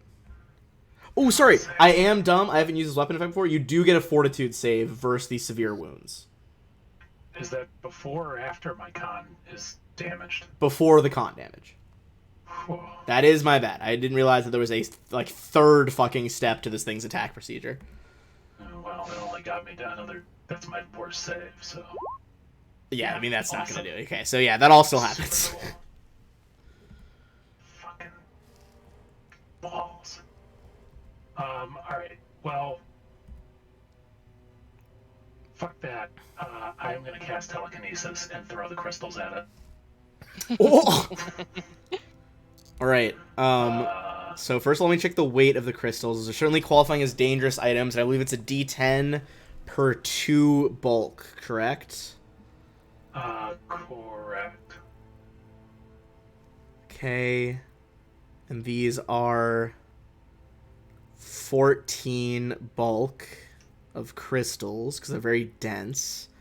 So 14 divided by 2, that is 7d10.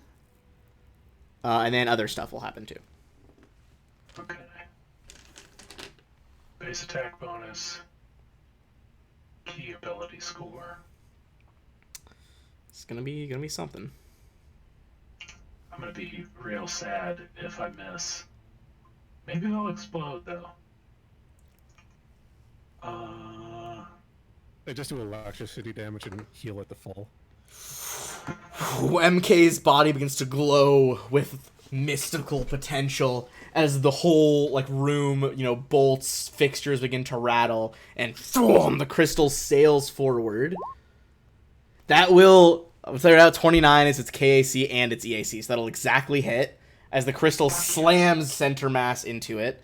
Go ahead and roll 7d10, and was there a save on the damage for that? I don't think so, but No. okay, so straight up damage. Yeah, only if I threw creatures, then they would get a save. Gotcha. What a shit roll. All right, so here's the thing: 40 damage. This thing is down to single digits as the crystal smashes into the nanobots, crushing most of them. When this crystal explodes, it is going to deal 5d8 fire and 5d8 electricity. God damn it. Oh, damn. So I'm going to roll this on roll 20. The first is fire, the second is electricity. We want the first number higher, obviously. Okay, 25 fire, 14 electricity, and since the difference of that is more than 10, and only had single digits left, the electricity of the nanites briefly absorb the electrical energy from this crystallized arcana before they are whoom, immolated by the remaining fire damage. And the golem goes down. That was Ooh. awesome. That was so awesome. MK is just panting with white blood seeping out of his body. You guys can. There's this insane ozone smell in the air, and you guys all experience this brief moment where, it's almost like someone is repeatedly putting different colored lenses in front of your eyes. The room seems to, shift through the various color spectrums, including briefly to the point you think you're looking at ultraviolet and infrared, which isn't even in the visible spectrum, as the magic kind of ambiently settles into this chamber. MK just looks around and says, I may have overreacted. Yes, you did. All right. Everyone is going to get 9,600 XP. Awesome. Yeah, fucking golems are scary no matter what fucking game system you're playing, what adventure you're playing. Golems are scary.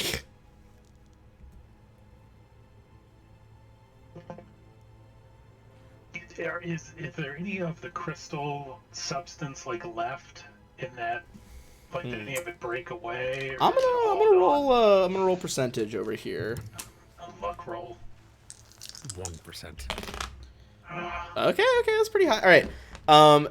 Essentially, the crystals here could have been gathered, and they would have almost spontaneously formed spell gems as they go from this quantum state of dense pure crystal to realizable arcane potential. Of the possible crystals harvested, you're going to narrow it down to only one crystal surviving, which I don't even remember exactly what the spell does, but you are able to procure a spell gem of Arcane Eye. I'm so mad right now. Is anyone good with medicine? Well, I I was have a going to few say, ranks in it. yeah, You I want mean, we to take a probably look should. at, Oh, Arcane Eye is basically, it's just like the scrying sphere, essentially. Just in space. Alright, using medicine, you guys are able to stabilize him, so you get him back up at 1 hit point.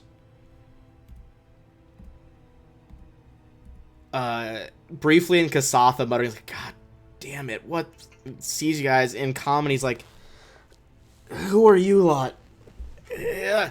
Wait, don't come any closer. They're just kind of looks around like the burning wreckage in this room. Well, there was some kind of construct, but it would appear whoever you are, you dealt with that. or the rescue crew. We're the cleaners. Well, if Abadar Corps hired you, you must be good. The best. This is true. They said that you had lost contact. I think. I'm sure. Right? Yeah, we lost contact. Look, I've been trapped in this room since things went sour. That golem only reacts to very distinct movements. I've been feigning death for the last, God, I don't know how many days, just slowly eating my rations, but eventually it caught me and knocked me out, and I think that's about when you all showed up.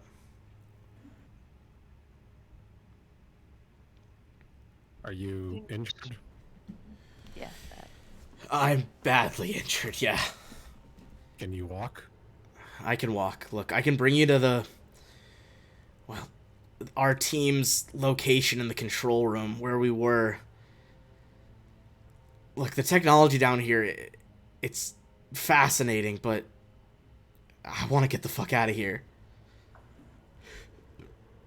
Is there someplace safe where we can recuperate for a second, and you can tell us what happened and what you remember? Kind of looks around nervously. He's like, I suppose if the golem's already dead in this room, I didn't encounter anything else hostile in here. If we take 10 here, I can healing touch him probably to full. Okay. You guys gonna take 10 as you begin this healing ritual. Do you have any weapons on you? No, the boss had the weapons. I got a combat knife, but we're archaeologists. I don't... Well, Abadar Corps supplied me with a pistol, but I didn't take it. I'm not a big fan of violence. we're gonna stop by the armory right after this. In the meantime, I'm gonna pass him over my elite semi-auto pistol. He kind of cautiously takes it, and he's just holding it in one hand. Like I hand him some bullets, say, okay, these are for the enemies. Like I give him one more bullet and go, and this is for you. Jesus.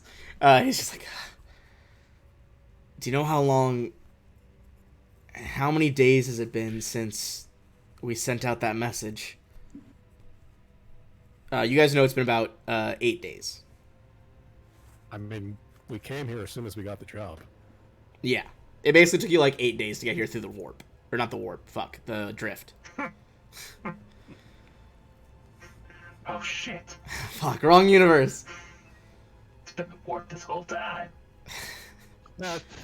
I'm just gonna slowly transition us into like the Rogue Trader Oh, God. 40k game. So, quick question for you guys. Damage first goes through your stamina, Yes. and then through your hit points. You can spend a resolve point to get all of your stamina points back. Correct. I'm only at 149 out of 158, so it's not worth it to burn a resolve for that, right? If I Um, wouldn't, you're probably fine. that's, yeah, you're pretty high up there. I don't think it's totally worth it. Since I tanked that fight MK, for us. MK needs to take 10, though, I'm pretty sure. I mean, Yeah, I know. I mean, yeah, I think you guys are spending 10 minutes here regardless. Just up to you whether you want to spend that point. Because MK definitely needs to recover. yeah. I think while he's recovering, I'd like to do a pretty hard search of this room to see if there's any, I don't know, any terminals with more information, any sort of. So as you're looking around in here, laying around. I'm gonna say give me a perception check while MK is, healing themselves, doing that healing ritual on the other person as well. One thing as you sift through the wreckage in the exploded area over here, you guys have kind of already, looked at this is the crystal research, nanotech, stuff at the bottom. This seems to be a quantum experimental research station. I would say give me a engineering check as you look through it, as you find some old schematics and data chips here. Okay, so you think the equipment here probably once housed samples of quantum plasma, the same stuff you saw in the other room that the beings down here would have used to instantly transport through their sprawling facility. Broken vials, beakers, stuff like that litter the floor. There's warped chunks of metal are all that remain of what was once, you think, specialized machinery entirely unknown to the Pact Worlds. Going through the data chips you find, you see that there are schematics too corrupted now to be of any use, but just the knowledge that exists is perhaps interesting. It looks like this was researching for a quantum drive prototype, something that would be an alternative to drift-based travel.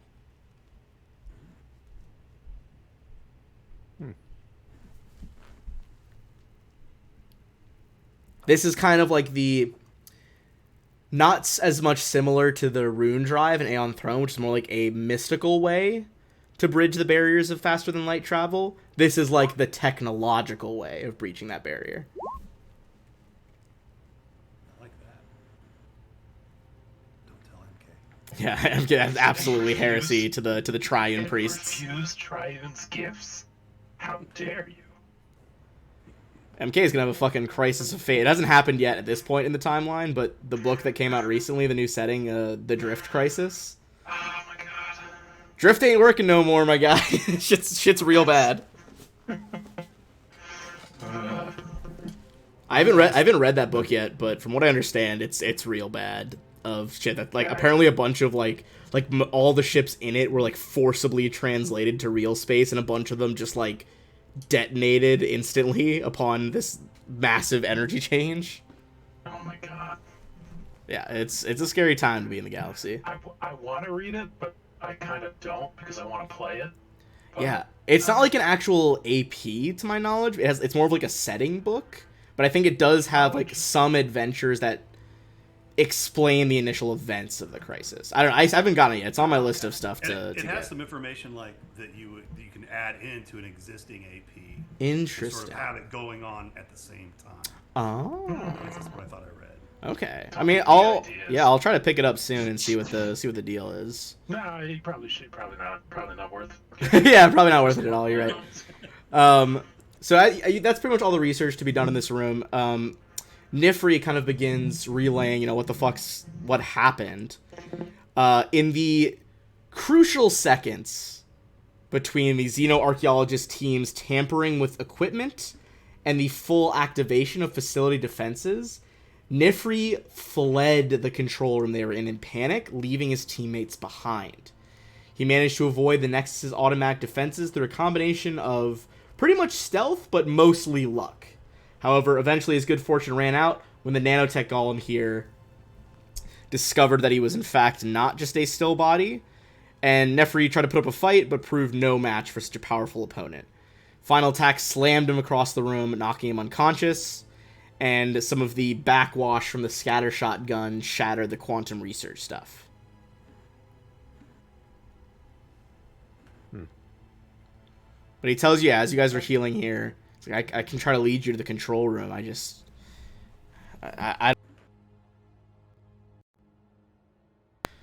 not what I do.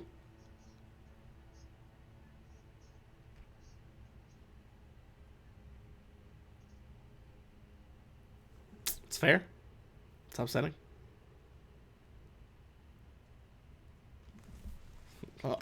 Yeah, I mean, valid counterpoint.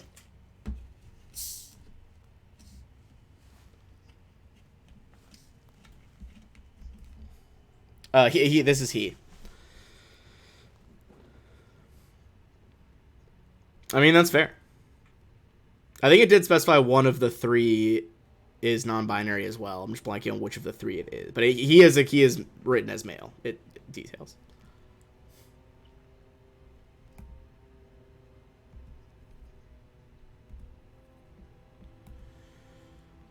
Look, I mean, I've been in there before all the defense is activated, but I don't know how to code my way through the doors. That's a bit beyond me.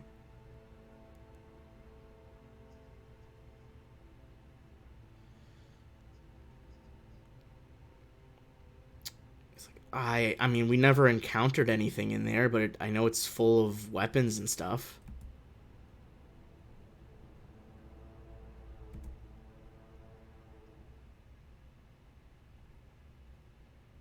Right, that is the top left door over here.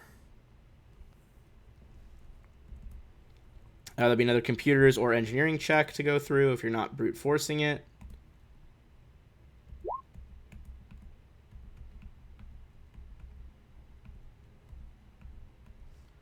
That'll be a success, and the door will open. Give me one moment.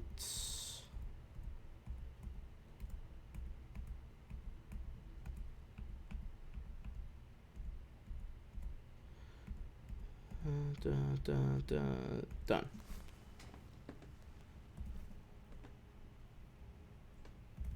All right. So, rows of floor to ceiling metal shelves crowd the northern half of this oblong room. Packets of ammunition, deconstructed weapons, armor components, computer parts are crammed into these shelves.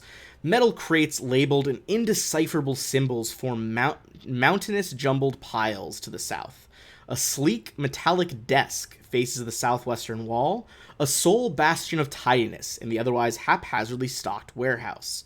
The desk's multi-tiered surface supports a computer surrounded by neatly stacked data chip cases.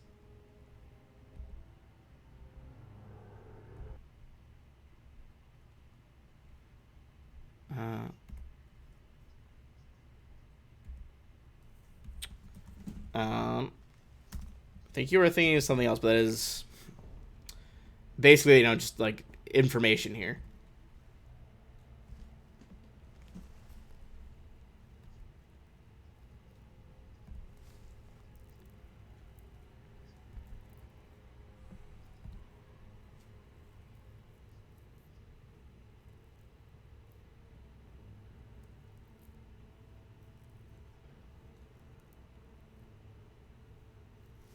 All right, give me a stealth check. You're looking around there.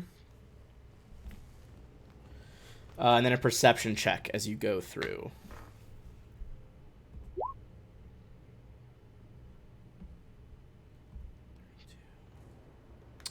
All right. On a 32.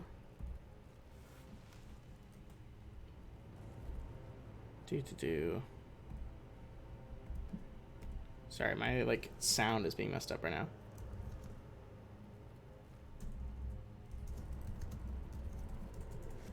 All right. So nothing seems to jump out at you. On a 32, you do see that there is at least one item that is has power in it, but is not moving.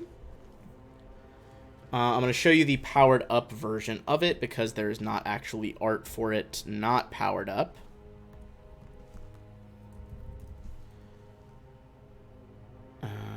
Just going to drop it in here. This thing.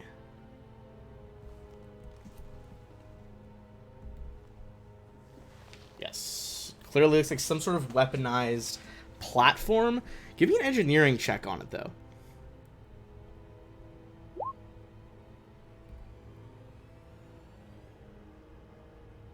Yes. Clearly looks like some sort of weaponized platform. Give me an engineering check on it, though.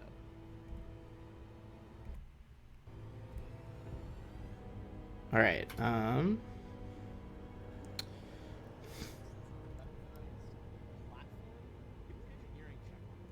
Okay, okay, there we go. I think the sound stuff is working again. It was cutting out for a hot second.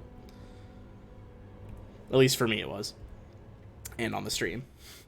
On a 42, this isn't a, like, intended to be a construct.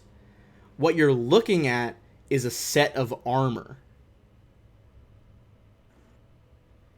Capable, it looks like now, of autonomous movement. But before this was likely some sort of, like, armored harness for a creature.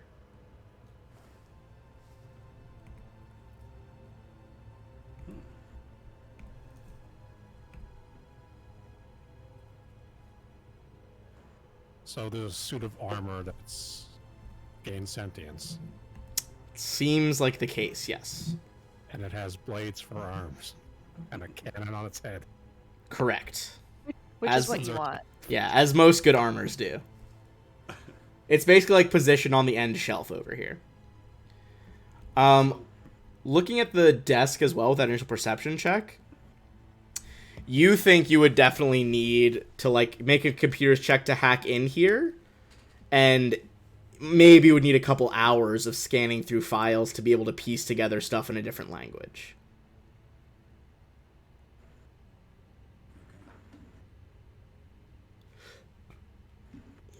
So, does it look like there's anything worth taking that might be like an upgrade for us? Looking at the shelves, a lot of this ancient equipment has either broken down or degraded. If you guys took a couple, probably hours in here, you'd be able to piece together the various working parts into stuff that's actually useful. The only thing that seems functional right now that wouldn't need, like, you know, a lot of the disassembled equipment can be repaired. A lot of the other stuff's degraded. One of the lone pieces of equipment that is neither of those things, it's a still functioning lone piece. Give me a... this would be either a computer or a mysticism check.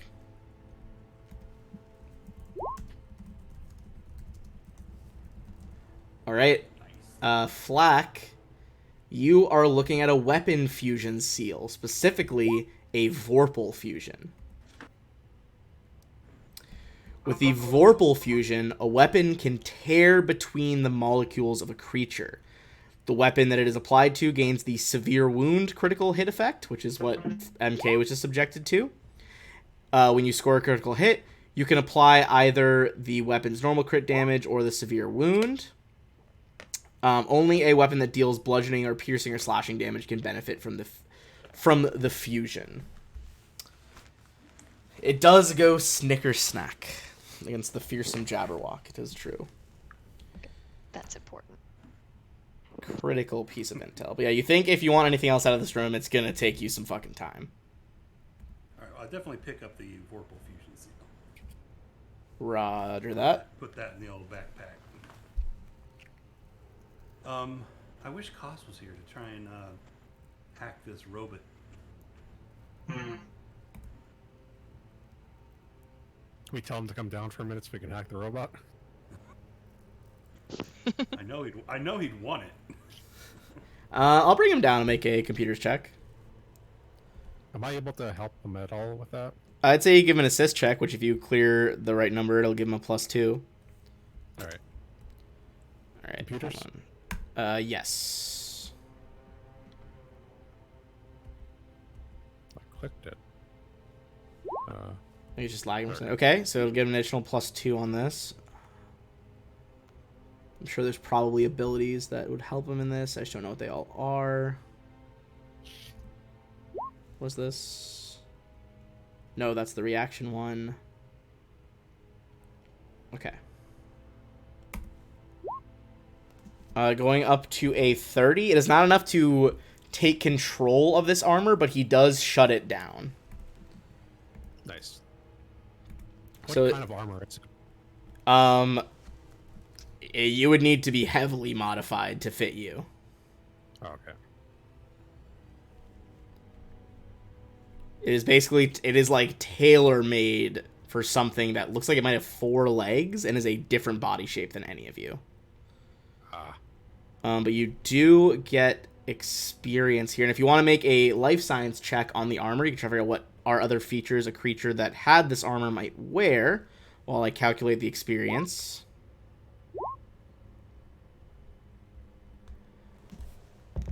Everyone is going to get 10,240 XP. Wait, how much? 10,240. That was worth more construct? It was. That thing is exceptionally dangerous if that hadn't worked. Oh, the sentient armor would have fucked our shit. The sentient armor is CR 15. Jesus. It has weapons included but not limited to a slam attack, a integrated strident wailing blade attack, and an integrated executioner disintegrator rifle. Oh no. Can we get that out? You can take its stuff. Yes, you can rob its stuff. Cost, take it apart for me. Yoink. So I It take kind it of as reminds me of that. Go ahead, sorry. I take it there's a lot of weapons and ammunitions on the shelf. The stuff on the shelves is what you need to repair to make it work. That'll take a few hours, take a D6 hours. What is here is on the robot you're able to, or the armor, you're able to take an executioner disintegrator rifle, which base I believe does 5d10 acid damage. Then the strident wailing blade, which does 66 and can critically deafen people. Don't remember what a Titan shield does, to be fair. The Executioner Disintegrator Rifle is number 1, worth 210,000 credits. Holy Nice. Christ. Does You do have to sell 5d10 for half, though. damage. That's true. And on a critical, does an additional 3d6 corrosion. Oh. God damn. So if it's level 16, are we able to wield it? Yeah, you can wield stuff above your level. Okay, nice. Basically, like, item level is more like a barometer of, like, what players should have at certain levels. Like, you're not giving your, level 3 party a level 14 rifle. Right. The Titan shield is more of, like, a Overwatch type energy shield.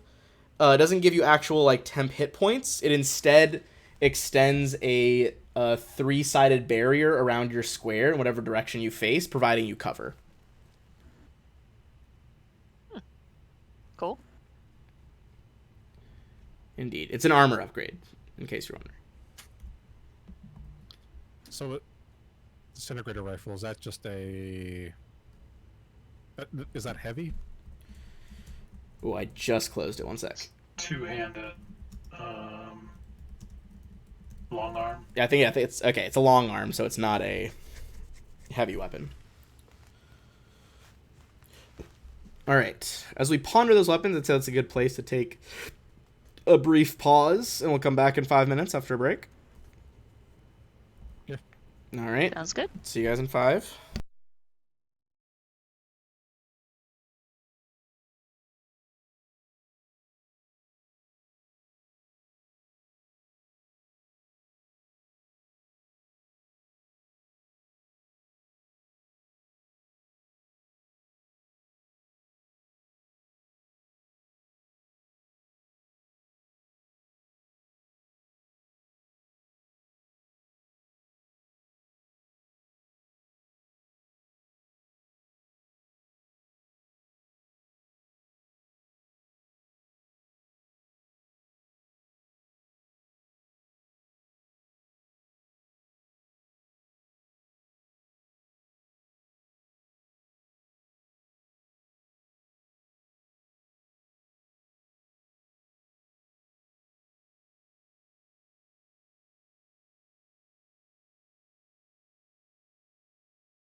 It gives you resistance 15 to fire and cold.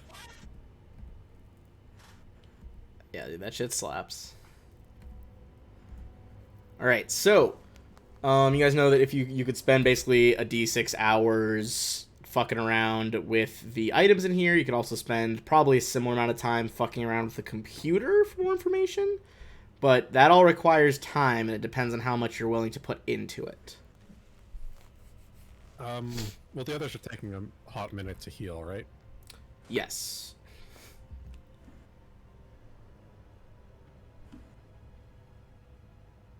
Do we want to spend like an hour or two just in here? I would kind of like to take a look at the information with the computer on the. Okay, we'll spend some hours in here. Yeah, I think as long as we're sure. I mean, do we want to check that bottom room before we spend that time here? Just to make sure that. Oh, sorry. I cut you off, sorry. No, that was it. I keep doing that. I don't mean to, I just sort of... Nah, I mean, it's hard to tell on Discord, to be fair. Yeah. I do. I mean, speaking of someone who has to like DM multiple games, I do it constantly, so don't feel bad. Yeah. Do we want to ask Nifri how big this space is? Like, is it just a one more room, or is this like a whole big ass thing? Yeah. Good question. It's a good idea. Because if it's one room, we want us to run in there to go save whoever.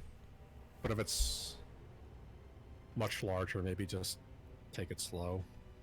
If they're down there, they're probably already dead, to be honest.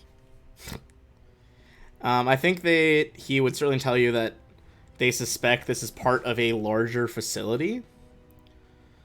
And you guys would be able to confirm that now that you've seen there's like evidence of teleportation across the planet from this facility. But he does explain to you that the control room they were in is through a now like sealed part of the wall in this room.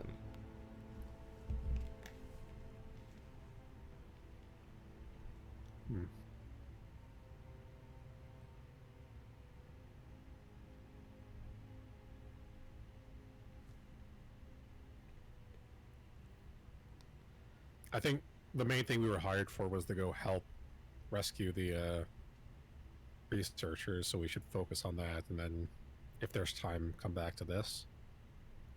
Well, I just wonder what kind of information, if there's information there that might help us. Right? Yeah. It's true. I don't know, up to you guys. There could be consequence for that or not. Yeah, I don't know. You can always come back to the computer if need be. Yeah. All right. As far as gear goes, do any of you want to use the disintegrator rifle, or do we just carry it with us? You said that was a long arm, right? Mm-hmm. Yeah. Yeah. It's Tis a long out of arm. my. I mean, if no one else takes it, then I will, because it's definitely an upgrade over my laser rifle. Yeah. Just in case you run into another construct that's immune to magic. It's literally everything I can do. That is one of the crazy things about the future where it's like, oh man, the casters are running into problems with magic. It's like, oh, they have an insane gun, so. Yeah.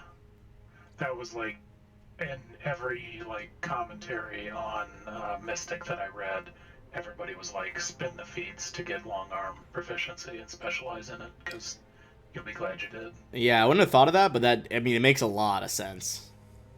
Yeah. Does anyone have a spare backpack? Sorry, not backpack. Armor upgrade slot?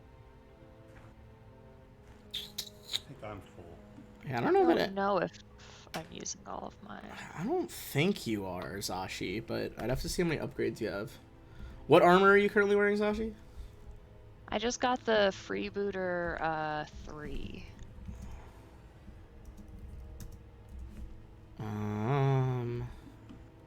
So the level 3 but have 3 upgrade slots in it. How many upgrades do you have on you currently?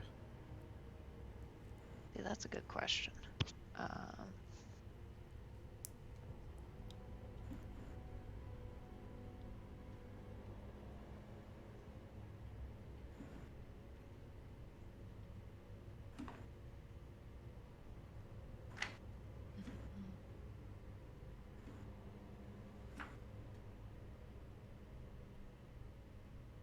Does the jetpack count as one?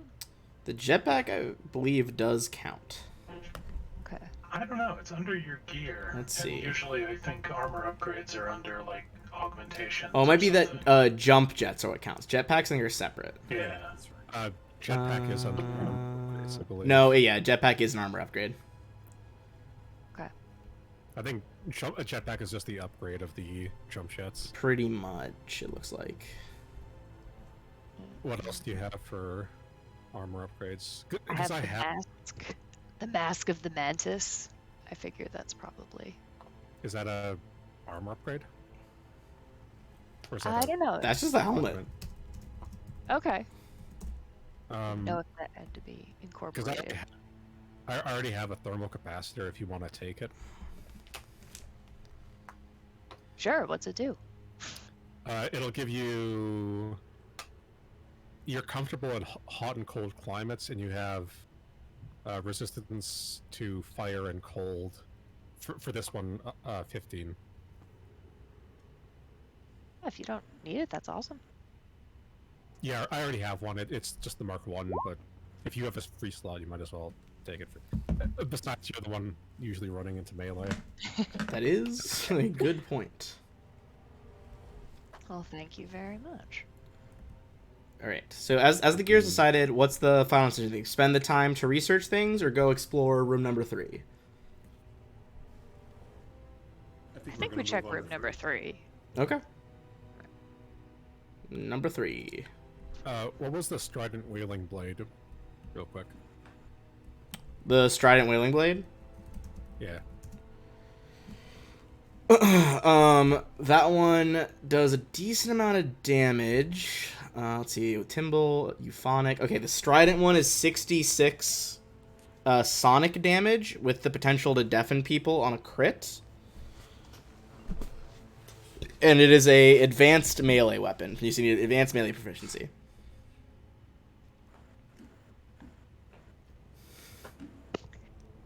It sounds pretty cool, and if you want it, go for it. I'm happy That's with my longsword, so. that's strength to swing it, though, right? Yes. Yeah. This one might just be a sell thing, but I'll hold on to it in the meantime in case we need sonic damage. Yeah, or Cost might want it. It's pretty strong. Does Cost already have a good melee weapon? Koss has the plasma sword right now, but I believe this would probably be an upgrade. We'll toss it to Cost. Alright, I will not update the full weapon profile yet, because hopefully he won't need it right now. But I will put it in his weapon equipment. There we go. In this armory, is there a pistol or a rifle we can give to Nifri? Not unless you guys spend the time repairing stuff. Okay.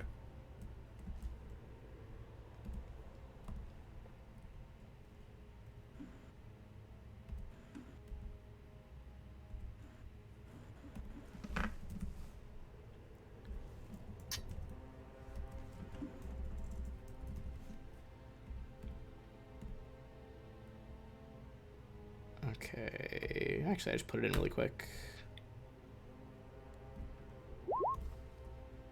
Okay, cool. Sonic Sword. Alright, if you are not spending the time to put it back together, he will lead you over to this room. MK, you would remember that this is the room that the walls... Flack and MK, this is the room where you think that the walls have some sort of evil extraplanar shit going on.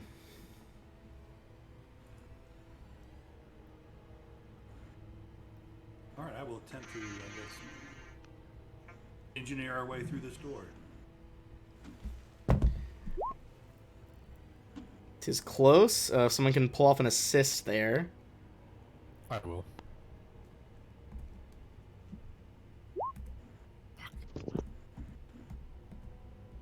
Did we check the store for traps? Oh wait. All the doors over here don't have traps. We know that. Okay. I'm gonna pop a quick detect magic just in case. Plus that. It's minimum 1 to clarify that ability, so it does still add 1. So yeah, you guys working together are gonna be able to pop that open, no problemo. And I will read the full description of that room again. Now that we've come back here, let me scroll back up. This one, the room's vibrant purple walls subtly expand and contract in a motion eerily reminiscent of a living organ. A network of metal pipes connects 3 freestanding metal cylinders along the chamber's northeastern wall. 3 metallic examination tables with circular indents at one end occupy most of the room.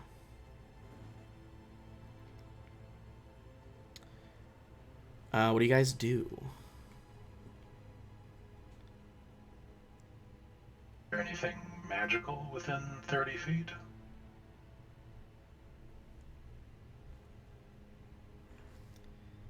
Let's see. You scan the room here.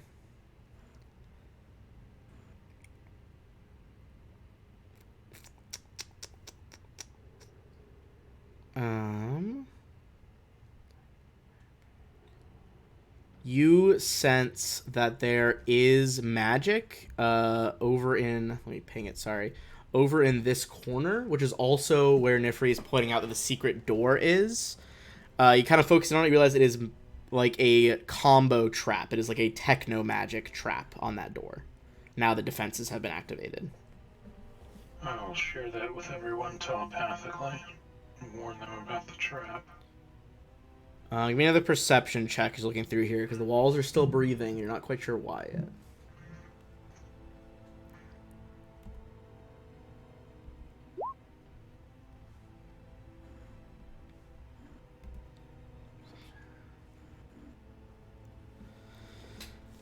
All right.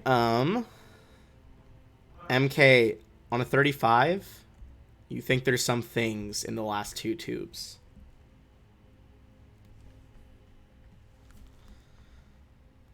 There's something in the tubes. Something friendly or hostile? You do not get good vibes coming from there. I doubt very much that they're friendly. So, grenades? Is it time for maybe rolling some grenades? I am just hesitant to destroy more of this obviously ancient alien complex. I've already pulled my hand out and I'm waiting to throw It's just holding the grenade in one Like hand. cooking in your hand.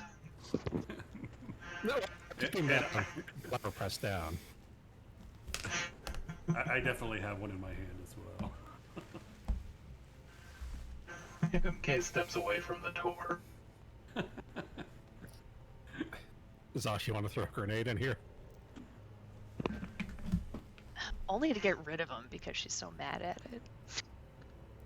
All right. So who is tossing in grenades here? Yo. Right. So it sounds like 3 grenades going in. Sure. All right, yeah, he's gonna back the fuck up away from you guys because he does not want to be a part of this fight. Tink, tink, tink, tink. All right. Going to put these guys in their tubes. Everyone go ahead and roll their attack rolls with their various grenades. As the tubes shatter open as they are engulfed in the explosions, and you see 2 of these creatures stumbling out. Oh, for fuck's sake. Spawn a Nurgle or something. Right? It really looks nurgly. It really looks nurgly. Alright, no one's fucked up so far. Jax, go ahead and roll the damage on those bad boys.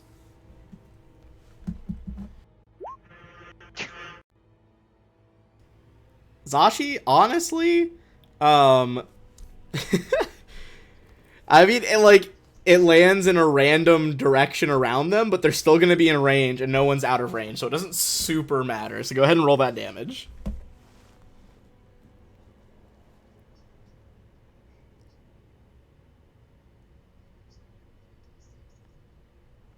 Oh, damage-wise? Oh, sorry, that was the d20. Yeah, go ahead and roll the d20, see if you crit.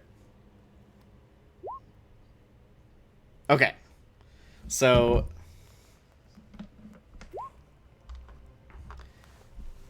oh, you increase the DC of it. Nice, okay.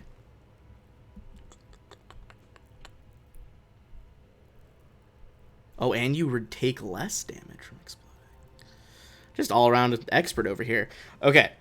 What grenade did you throw, Jax?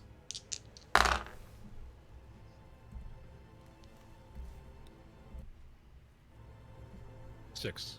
All right, solar grenade Mark 6. Okay, they're not technological, so not going to be super affected by that. They are going to take all this damage. No saves were passed in the making of this.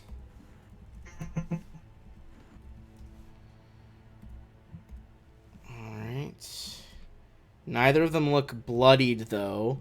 And now we are going to roll into initiative against these creatures. On your turns, if you so choose, you can make a mysticism check on them. God,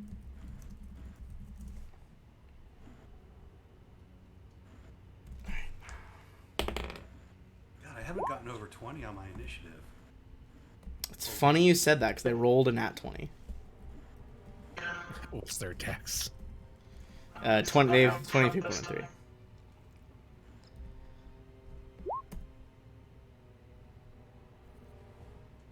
All right.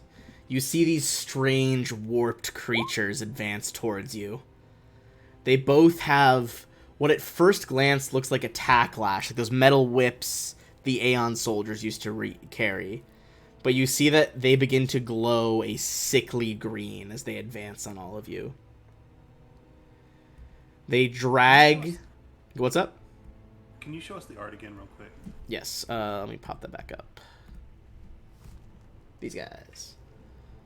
It's a little blurry because I had to download like the whole... Like, I got the pawn PDF of like what the pawns would be in real life, and they upload weird. But this is like... I don't know. This is such a new AP. There's like not a lot of these things around to have images of. Unfortunately. So they begin advancing towards you guys. And you guys all hear their voices kind of talking in unison in your heads. Fresh meat. They will grow, tumors sprout, infection drives the whip. And they're going to each cast a spell, one on Flack and one on Zashi. I need you guys to make a will save.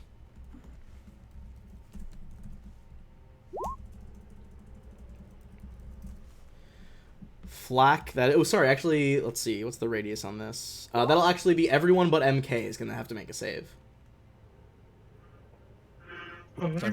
Technically 2, because there are 2 happening. Flack, you failed the first one. Zashi, you passed. Zashi, you need one more.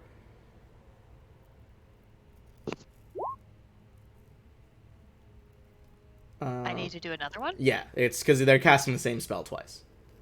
And then Jax will need to do 2 will saves as well. Jax is... let me double check their DC. Jax is going to fail. Zashi's good. Jax and Flack, as images of like green irradiated wastelands fill your minds, you are both affected by the confusion spell. Oh, you want to spend a RP to reroll that? Yes. Go for it. Oh, 20 into a 20. Fuck. Oh, you know what? I have certainty. I could spend a resolve point to reroll as well.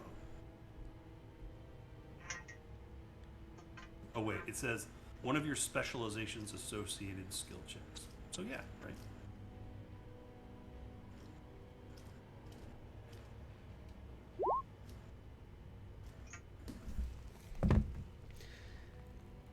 Flack, you are still gonna fail. Oh well. Oh, actually, hold on. Let me see. You passed one. Yes, because you still would have failed one of the two. All right. Oh, sorry, I didn't do their. So that was them stumbling out. They get to do that as they approach because the room is currently their domain. Jax, that is your turn. Go ahead and give me a D100 roll. You do nothing but babble incoherently. Ah, shit. Her first. You hear their voices again simultaneous in your mind. They are both going to reel back their hands. Crack! Bring these irradiated tack lashes to bear and each make one attack on Zashi. They rolled real bad. 27 and 21. Neither hits. You manage to sidestep both as they, the whips kind of crack next to you, and you can feel like a tingling in your skin as you realize both whips are emitting an uncomfortable amount of background radiation here. MK, that is you. I'm gonna go ahead and make that mysticism check to see what the fuck these things are.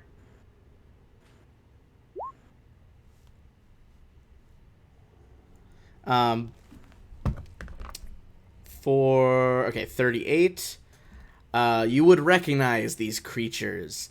They are Prexian mutant spawn from the Abyss. The Abyss is a warped mirror that reflects all the sinful possibilities in mortal life. A Prexian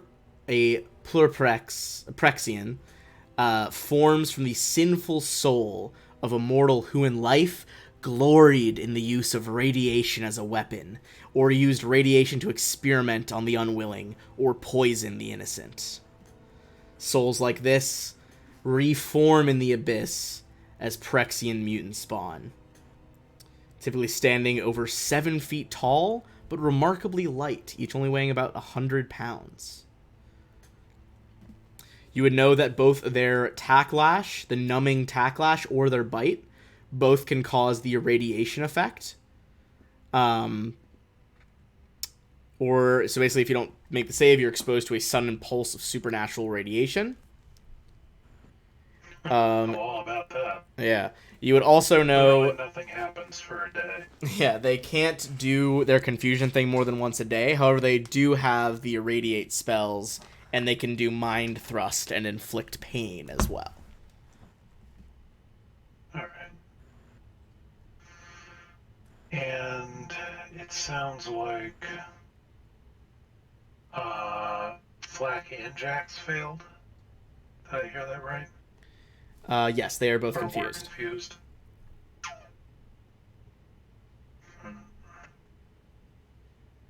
If I cast confusion on them again, will it cancel out?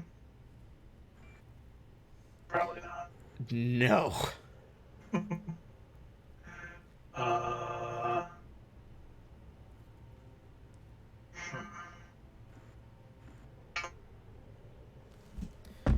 All right.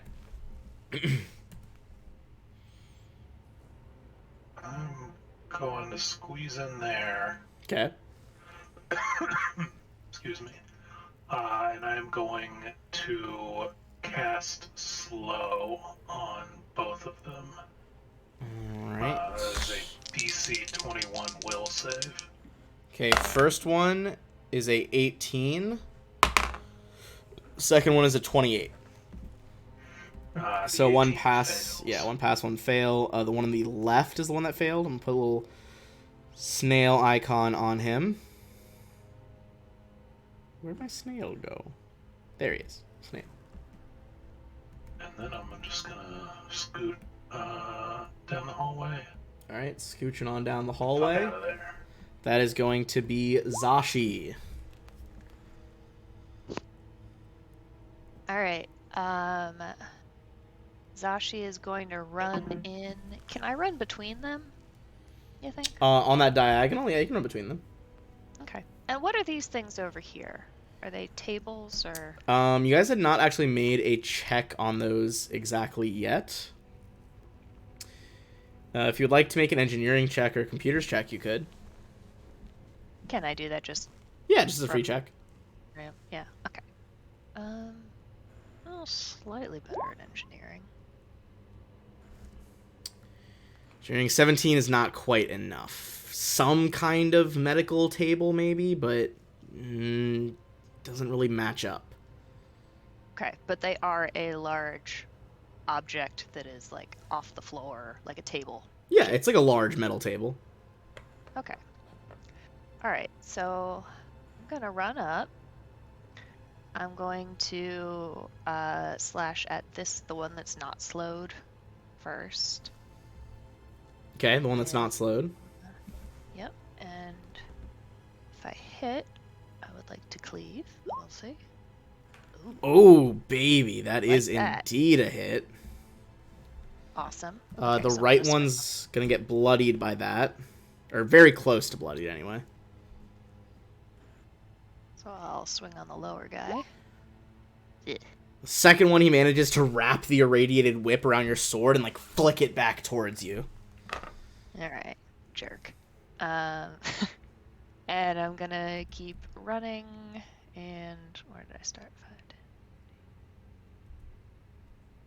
I mean, I'm gonna go, like, over here. Okay. And that's it. That's what I'm doing. Alright. Flackaroony, it's gonna be a D100.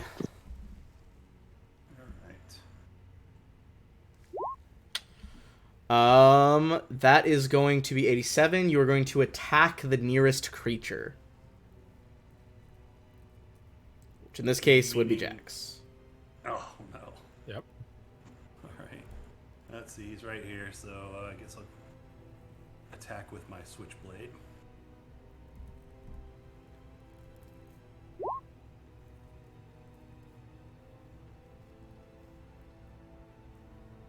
Does a 30 hit you? KAC? Good. Does a 30 hit Jax? No. Okay. Did not manage to stab him with your switchblade. Sorry, man. I don't know why I did that. I'm so confused. Alright, that is back to Jax at the top here. 100. You have to... No, that is over now that Flack has attacked you. You will now automatically attack your attacker. So you are now swinging back at Flack, which will create a loop between the two of you. Oh, Jesus. Well, shit. I guess tactical knife. If that's what you got to stab him with, yeah. Knife fight. I assume it's 22 hit. You guys are just having a full knife fight in the hallway. Guys, what the hell? Slashing at each other, apologizing the whole time. Dude, I don't have to. What's going on? The glorious radiation. She must feel it. Do we make another will save at the end of our turns, or do we... I do not believe so for confusion. I think it's just an lasts endless until- loop. Yep, it's just until someone can get it off of you, or you can stop, or the creatures doing it stop. They are both going to advance towards Zashi. One is slow, so he can't double bite. One is gonna, so he's gonna one bite. The other one's gonna double bite. So regular bite. That is going to be a 37. That does hit. All right. You are going to take 35 damage as the teeth sink into you, as you feel a creeping, like, staticky feeling as the radiation washes through you. Give me a fortitude save. You manage to resist the irradiating effects of his bite. Alright, the other one double attacking now. That is going to be a 26 and a 30, respectively. The 26 does not hit. The 30 Hold on, I gotta. The 30 hits. All right, that is going to be a little bit less this time. 23 damage and another Fortitude save.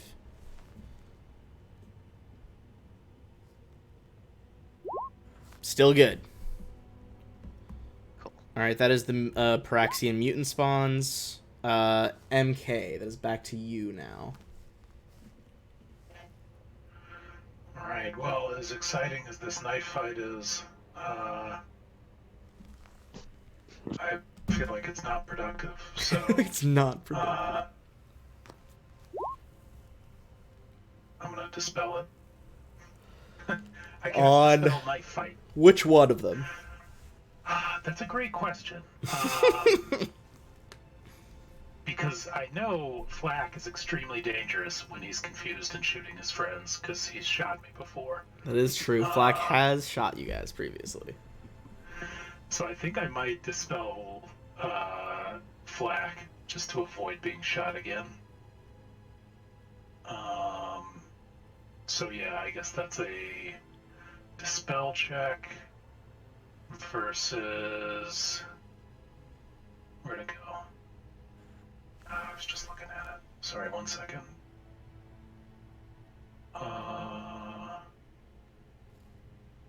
Yeah, DC equal to 11 plus the spell's caster level. All right. So... Go ahead and make your roll. Oh, god damn it. Just first the spell's caster level. Yeah. That passes. Oh. They're not super Three strong other guys. casters. Alright. They're more like supernatural beings with casting on top of them. Gotcha. So Jax, you are no longer, or so that's on Flack, right? Yes, that was on Flack. Okay, Flack, you are no longer confused then. Oh, thank you. Which brings us back to Zashi.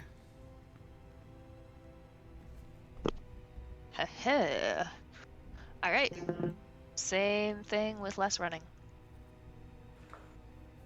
Flashing at the non-slowed guy. Ugh. All right, that is on the non-slowed guy. That is going to be a miss. Okay. Then I would like to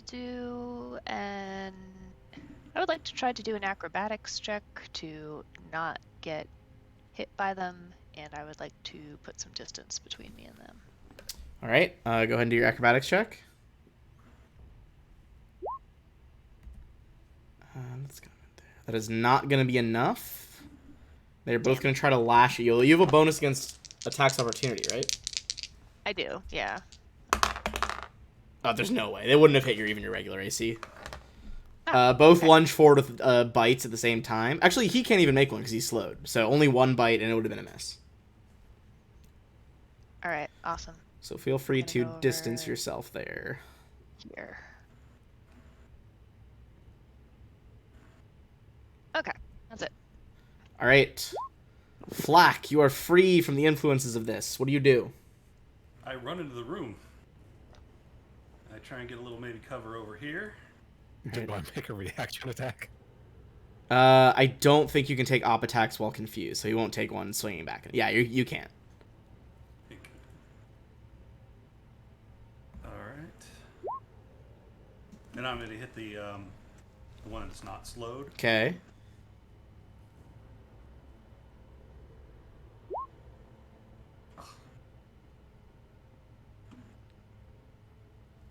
That will not do it, though.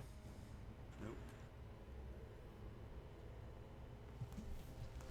All right.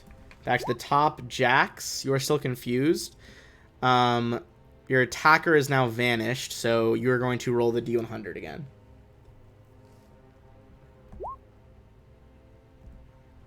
That is, I believe, the exact threshold of... Yep, you're going to attack nearest creature. Oh, no, MK. Not full run attack, just a one attack at. No good deed. Would you rather I make a full round attack? Spin around, yeah, so you spin around and try and shoot your ally. Boom! Oh my god. Just blasts into Yeah, MK. that'll do it. Yeah, that'll do. This game, man. That's these creatures again. Alright, they're gonna use their faster form of movement now that they don't need this. The slow one is not gonna have enough speed to he's only gonna get to flak, but he is going to start levitating off the ground and float towards you. The other one lifts off and flies over to Zashi. Each making 1 bite attack. Flak, the one on you, is going to be 30. The one on Zashi is 35. Against KAC. Yep, that is. Alright, Flak, your bite is going to deal 26 damage. And give me a fortitude save. Okay, you are suffering some effects of radiation that doesn't really come into play till tomorrow. Zashi, you also takes 26 damage. Give me another fortitude save.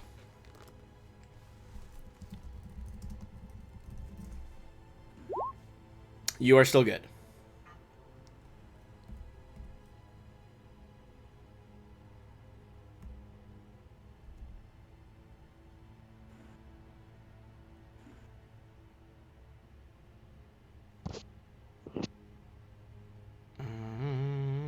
Okay. So, next is going to be MK again. I am going to cast Dispel Magic on Jax this time, Very fair. Makes sense. as I nurse my artillery laser wound. It's fine. It went through your liver again. Right through the same hole. God, same spot! Alright. Yeah, you come to seeing MK in front of you with like massive fucking laser burn. I just stitched that!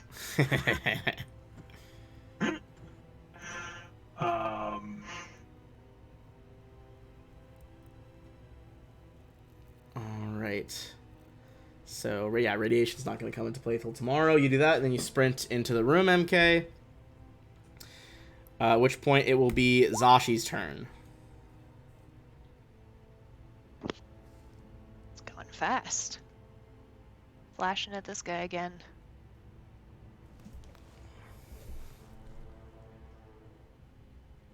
You know what? Just for fun, why don't I do the soldier's onslaught thing?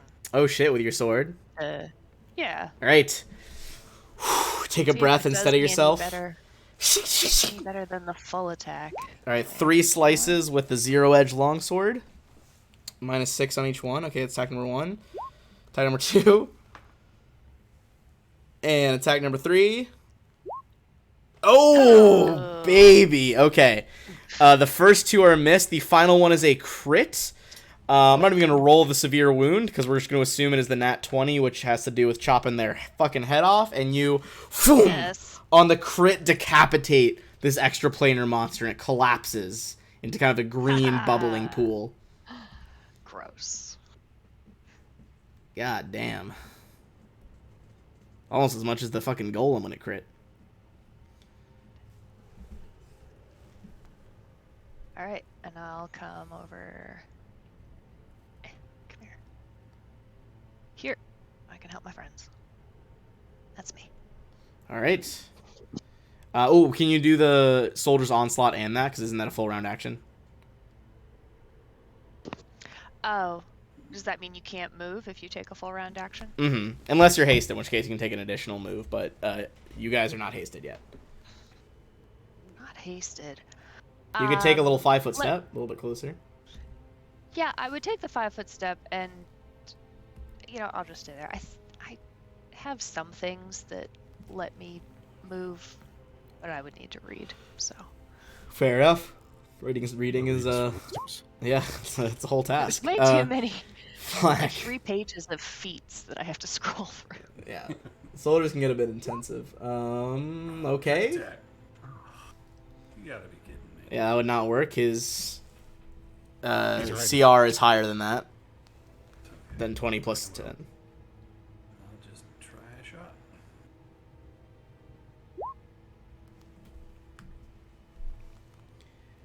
20 against EAC is just barely going to be a hit here. So you can add the trick attack on top of this. Or no, you can't because you got the too low. Yeah, sorry. So, but it does take the 15, so you blast a shot in its gut. Then it's back to Jax. Am I able to see him through the door?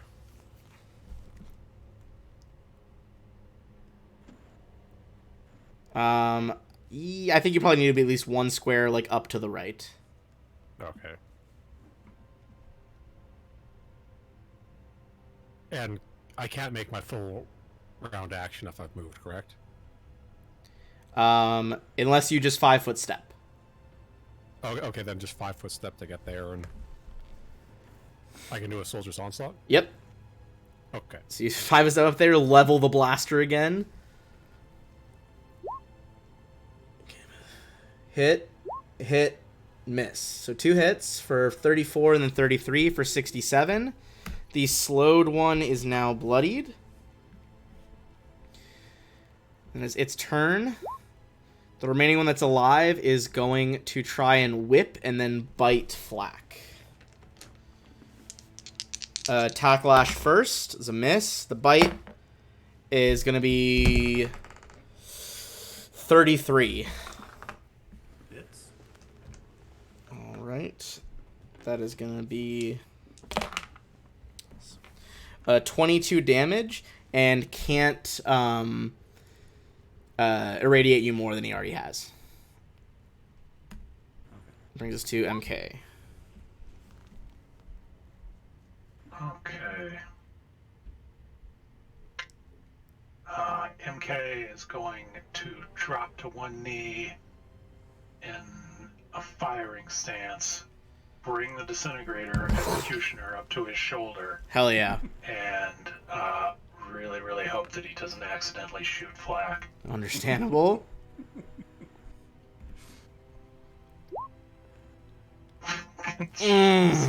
No, those will not do it. Jesus Christ. You are unused to the kickback of the disintegrator rifle and just slam 2 shots into the remaining container that wasn't broken. I use my bonus action to put the barrel of the gun in my mouth and pull the It's a solid bonus action. Alright, Zashi, it's back to you. Okay, so the soldier's onslaught is a full attack, right? Yes. Or is it? Okay, so I have nimble fusillade, which allows me to make a full attack and then also move up to half my speed. Oh, shit, nice. Okay, so you could have moved... What's your half speed? So you could have moved a bit farther than what you did. Yeah, my half speed is 20. Okay, so you could have gone that was 15 more 5. feet than what you did, because you only moved 5. Right. So 5, 10. So I could have made it to here.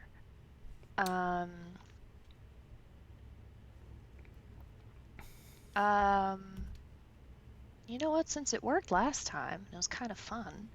I'm gonna move half my speed at this 5, 10, 15, 20. And then I'm gonna onslaught this guy. See how that goes. Hell yeah. Come on. Welcome to the Onslaughter House. Could you move far enough to be flanking with me? Let me see. So you're there. 50. I think you could have zigzagged it. Yeah, I think you Can could I flank with zigzag? flag. Yeah, I think if you went on a diagonal on the 3rd square, you would make it to there. Okay. If that's allowed with the diagonal math, then I would. Yeah, I would say so. Okay. So there's 1. Your movement is also like 40 feet or something, isn't it? Yeah, but only Yeah. half when doing the fusillade, the like full attack. Yeah. But I also bought a thing to boost it up to 50. But I The speed didn't suspension. like put that in. So yeah. Okay, so -6 on each of those. Let me scroll back up. We got 23 down as a miss. Next one's a hit. Next one's a hit after that for a total of 40 and then 47. And you slice across and then slice back immediately in an opposite way for an X. and this thing topples apart in 2 different halves before melting. Wicked. We are out of combat, and it's gonna be some good XP there. Beautiful. Jax, this is so cool. Why haven't I been doing this the entire time? Everyone's gonna get 6,400. No, sorry, that was 64,000. Ignore me. 6,400 is what I meant. I mean, I'll take the 64,000. Too late. All right, level up. Too late. You've already leveled us.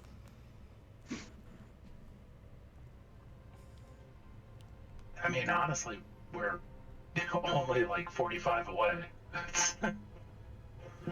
Like 40, like literally 45 or 45,000. No. Sorry, no, 45,000. Okay, I was like, But Jesus, that's the so rate- close.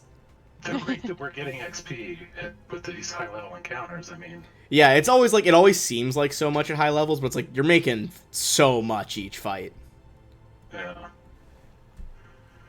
All right. So who is irradiated? Because I'm thrilled to finally be able to use these stupid radiation abilities. Flak is Star irradiated. Shaman kits. No, he's not.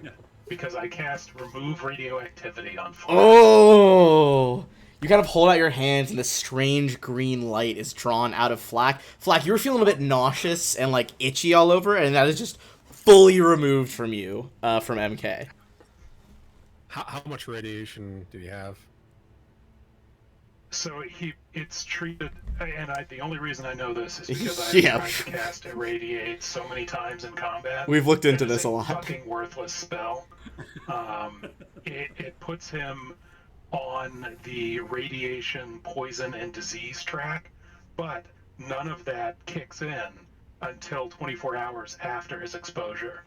So if he is exposed today, tomorrow he would progress to like stage 1 on the disease and poison track, which as a combat spell is worthless, but I'm stuck with it because of my subclass. So at least Remove Radioactivity I can use to, To be fair, there's lots of very cool things about your subclass too. It is. No, I love it. I love it, but it's just frustrating that I can't replace these spells. Yeah, it is rough when one thing is like not ideal for that. It's like a spite spell. It's like, oh, I may not kill you, but you'll feel it Yeah. tomorrow. Yeah.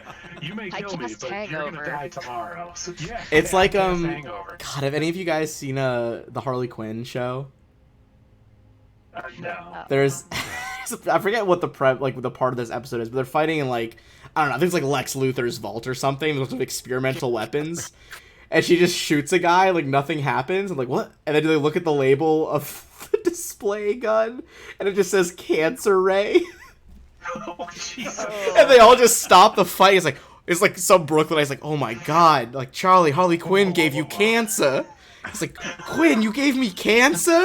She's like, I'm sorry, I thought it was a real gun, like I didn't know. I didn't know. That's amazing. I go spend the holidays with my kids. Yeah, he like leaves. He's like, I go spend the holidays with my kids. That whole show is so out of pocket. That is inappropriate. I was gonna make some Chernobyl jokes.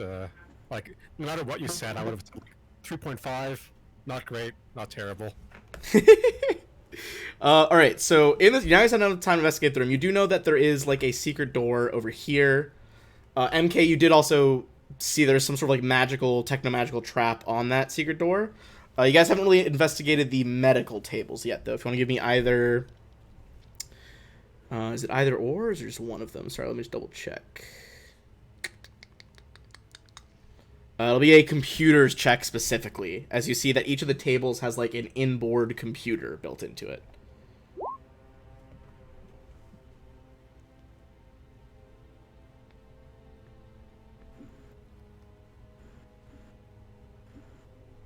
I also would like to take a 10-minute break before we go through that magic door.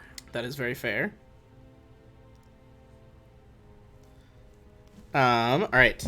So that is going to be enough. Stitch my liver back up. With a 35, you were able to decipher some of the information here, even though clearly, still written in this strange language. You're starting to decipher more after so many checks in this area. You heard the golem talk. You've accessed this computer. You think this place belongs to a civilization at least called the Civ. Sivv. These examination tables are painting a pretty starkly different picture than a good xenoarchaeologist might have painted.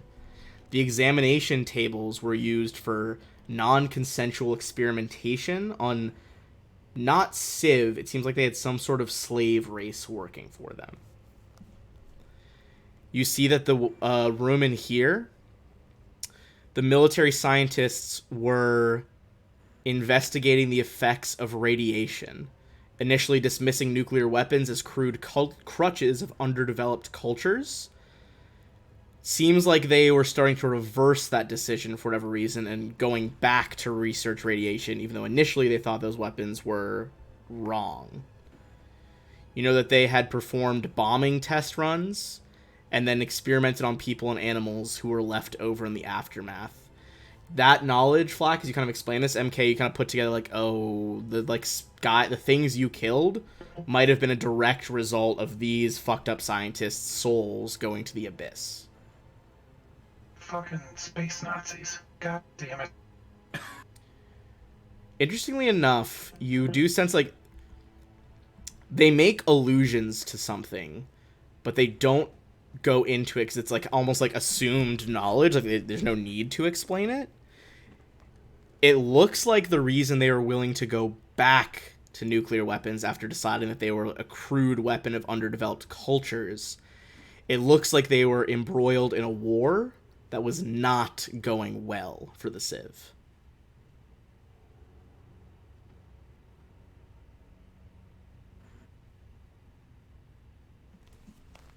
Did they say who the war was with? They do not.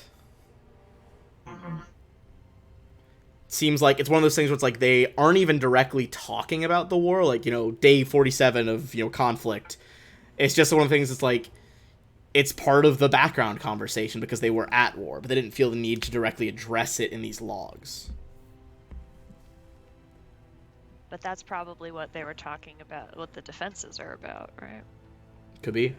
It Um, got all triggered. yeah. That seems to be all the information in there. Looking at the hidden door over here, you would know it would be either a computer's check or a mysticism check, as it is a techno magic trap. Could either use computers or magic to disable it. I would say make a mysticism check on it, actually, see if you know exactly what it's going to do if it does go off. How bad could it be? I think I got one lobe left on my liver. That Yeah. thing is just Swiss cheese at this point. Yeah, it's just fucking atoms, dude. It's over. Like in space dust at this We'll point. get to a new one. Okay, you're not sure how strong it is, but I think you would know the type of trap. This is something known as a digital kill grid. What the fuck is that? If people are too near it, when it goes off, it will magically upload far too much technological... Everyone's just leaving the room. It'll magically upload far too much technological data to your mind, almost like a mind thrust, hurting you and potentially confusing the targets. More confusion. God damn it. We all just MK. And the love. Alright, what's the rate? How far away can I hit it with Dispel Magic? I mean, what's the range on Dispel Magic? Medium, 230 feet. I'd say you could back up from the room. You know the kill grid only activates out to, like... Won't leave this room, basically. Alright. I'm gonna grab my Wow. pistol from Nefuri. Just, I don't think he's coming with. We could just leave him with. He's just like, is us. everything alright in there? The combat was rather nerve-wracking. Can we just get out of here soon? Nerve-wracking? Fuck you, I'll show you nerve-wracking. I just look at him, like disapprovingly, and take my pistol back. He's like, alright, it's fine, it's fine. You don't need to... That. He's like, let's go with the gun. Alright. Oh! Coming in hot on the door. You see a brief flare of like Done. arcane I'm fucking runes. done. Yeah, a brief flare of arcane runes appears on the door, and they just like shatter into like distant sparkles. The spell and trap are disabled. After you. It's dispelled. It's totally fine. You should go touch it. Want to do an insight check on MK?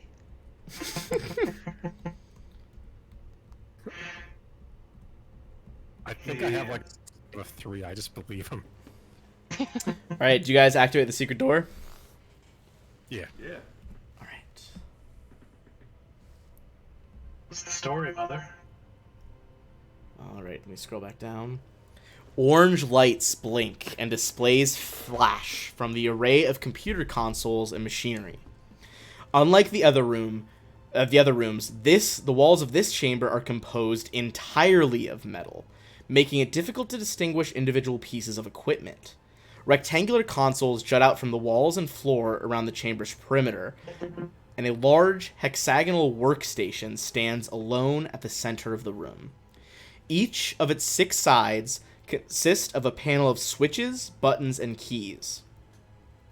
A holo projector atop the device displays a 3-dimensional topographical map of a mountainous planet, which you guys would pretty much immediately recognize as Jadarit, the planet you are on now.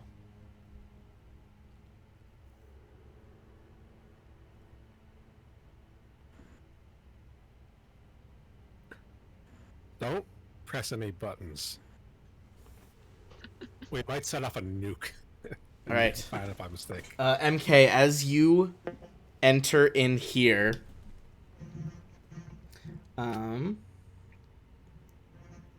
Everything's fine and nothing happens.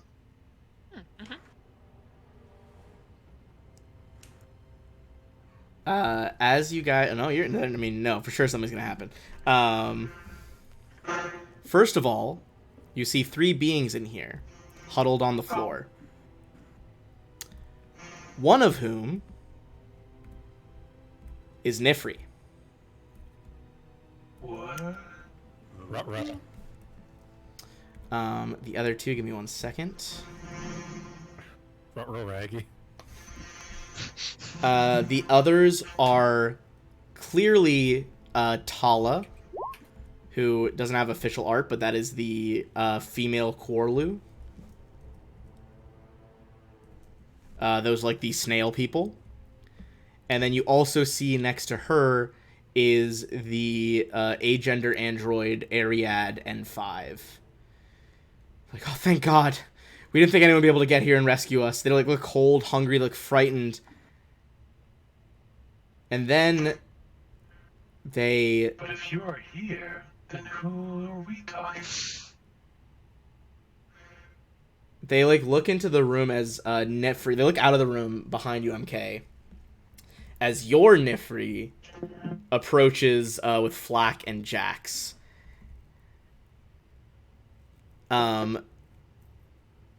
You guys see he's gonna make a will save. The Nifri with you sees the other one, immediately eyes roll up, and he faints on the ground. Red X, Red X.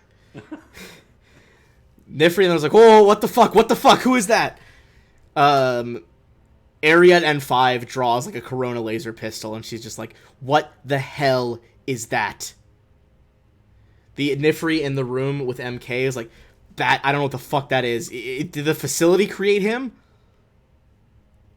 Why, Nifty? It's you. It's always been you. I'm gonna poke Nefri. Ground that just collapsed. Give me a perception check as you look between the Nifris. Ah, shit.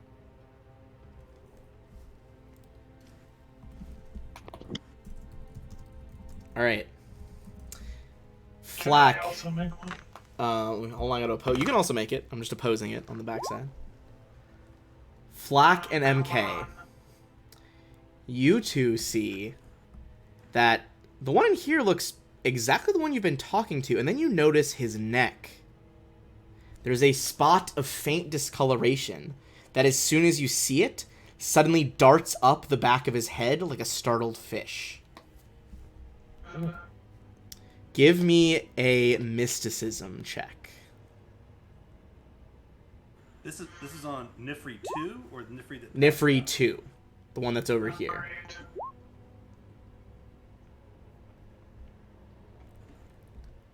All right, let me see. On a 25, that's going to be exactly enough here.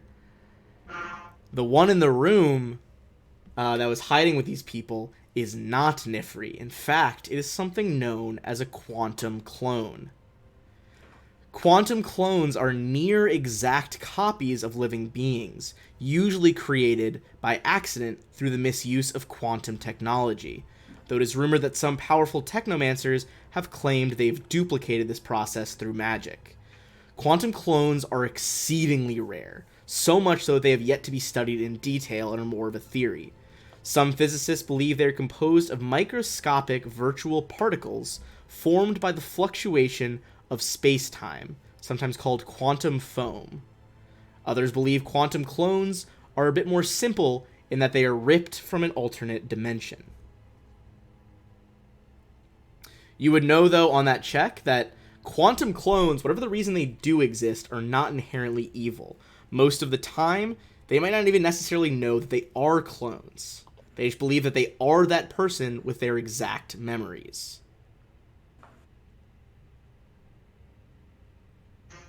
So what you're saying is Alright. sell them for research purposes. Well, I don't know about sell, but Hand yes, over that's it. Yes, for yeah. for a decent reward. That's better. A finder's fee. Exactly. Everybody chill. MK puts his hands up, like non-threateningly, and just says, "Everybody calm down. Everything's fine." The facility sort of created a Nifri quantum clone. It's not necessarily a bad thing. In fact, it could be a very good thing. But everybody put your guns down, because no one else needs to get shot today. All right, give me a diplomacy check to defuse the situation.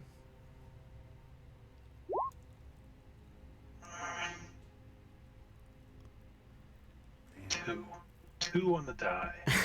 Can I get a fucking break tonight? That was unfortunate. Tala and Ariad and 5, they are swayed by 19, but the clones of each other aren't. However, they are both going to try and calm the situation as well. Okay. The Nefri 2, who we're going to refer to as the clone one that's in the room with MK, Nefri 2 is extremely upset at the moment. It looks like the others are trying to pacify him and calm him down, but it's not working. There is another chance you could do this. It is if you guys fail twice to pacify the Nifris that things are going to go truly south. Hold on. Everyone who's not a clone, back out of the room. And I started like waving for the Civs, like, get out of there, get out of there. All right. Tala and Ariad kind of hesitate. They move over to stand by MK, but they don't leave entirely. And they're like, look, if this man's right, it's all right. We just have 2 Nifris now. That's fine. I'm sure we can figure something out. Go ahead. Not a man. You're next to an alien that might turn hostile. We're here to rescue you. Just back out of there, please. MK elbows Jax in the ribs, not helping. You say that, and Nifri 2 is like, I'm not hostile! As he just, like, yells it. Nobody's saying you're hostile. We may not even know who the clone is. The clone may not know who the clone is. This is a once in a lifetime situation. Everybody just take a deep breath. You've all been through a lot. You've been trapped down here in this alien facility for, what, weeks? days, a long time. Like 8 days, yeah. Yeah, no one make any rash decisions until we get up top, please. For all of our sakes. All right, go ahead and give me one more check here. Very tempted to cast Charm Person. Come on. Come on. Does anybody want to aid? Yeah, does anyone want to aid that? Anyone will with a definitely- I will positive try. I charisma will- modifier? Yeah, I'll Thank come you, up Flack. beside him and just Okay. shake my Thank head you. like, yeah, calm down, everything's cool. All right, that brings it up to a 21. If the two other If you can't scientists trust a can tiny aid, mouse person, who can you trust? That's okay. great. With the other scientists aiding as well and Flack, that'll be enough to stabilize the situation. Just fucking barely. Real Mexican standoff. The other one starts to stir, and you guys, continue to convince them that they can all leave together. And as they calm down, Nifri 2 kind of like settles down a bit, and he's like, this is a fascinating event, I do have to admit. I've never heard of this happening in any of my xenoarchaeological research. And Nifri 1 is kind of like, yeah, me either. Which is just like, but once we leave, what will become of me? Go ahead and give me a culture check here.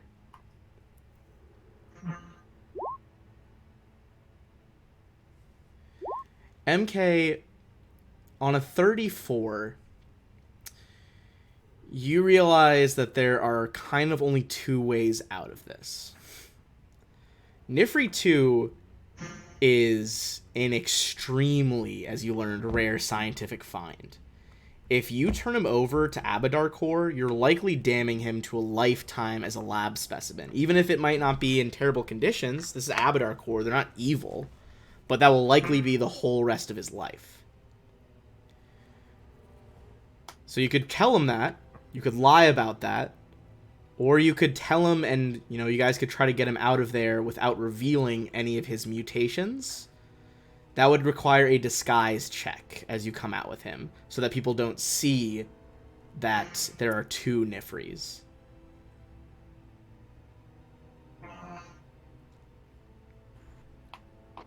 Well, I don't know about anybody else, but my disguise is as bad as my bluff. And they're both very bad. Flack, how's your disguise? You're an operative.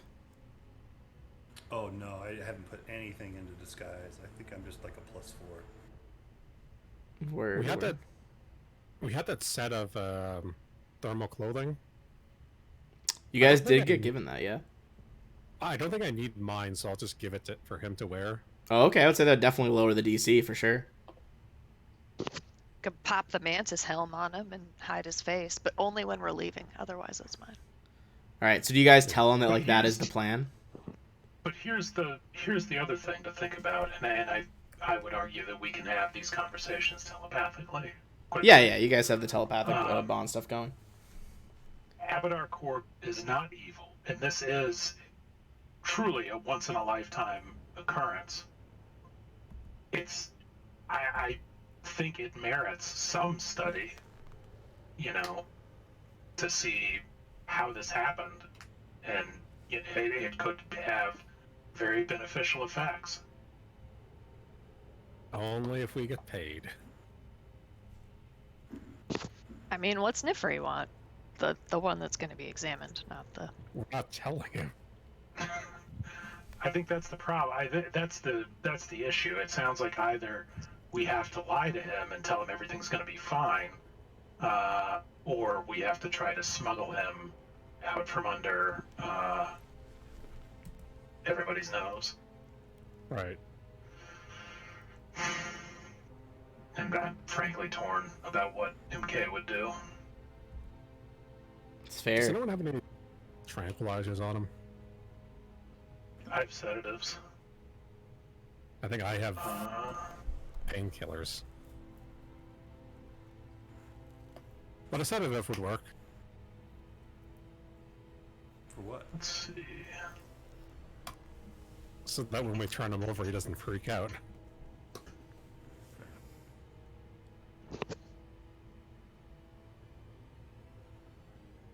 Also, he might not be evil, but he also might be evil, and we don't know.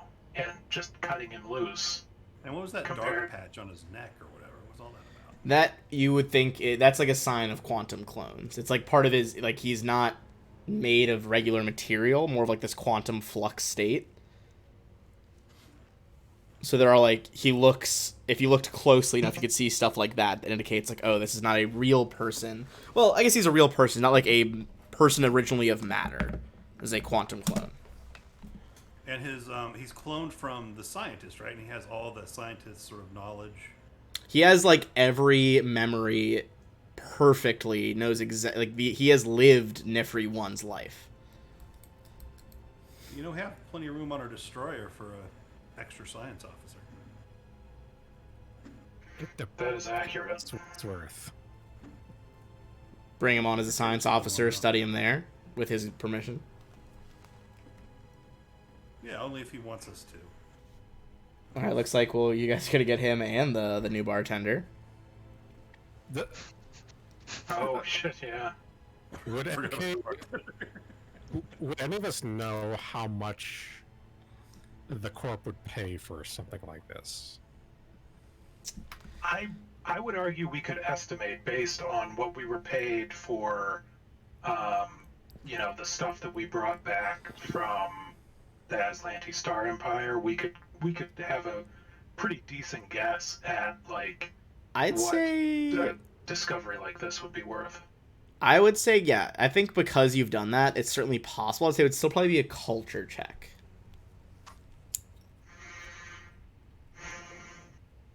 You guys, I really feel like I do not want to turn this guy in Worthless. to anybody. They wouldn't pay us a don't, dime. no matter what, I don't think that's going to be a fun time for the rest of his life, and I don't think we should do that. Fair enough. Well, as you guys are still thinking about this, there is still, everything's kind of calmed down in here. And the other two xenoarchaeologists kind of turn to you, especially the snail-looking one, the Quarlu, Tala. Tala's just like, look, I admit this is beyond me. I'm a xenoarchaeologist. I don't use their, active tech, but I'd appreciate it if you all could, before you bring us out of here, do any of you know how to shut down the computers here? Whatever the master computer is doing, she kind of like gestures broadly at this situation. It's not good for anyone on the planet. I wonder if this is the Nexus. Oh yeah. This Is is there a 100% sign over the door or Nexus. something that says Nexus? You guys make a computer check, just kind of go through the data banks in here, see if you can figure it out. Yeah, let's do it. Oh my god. What is happening?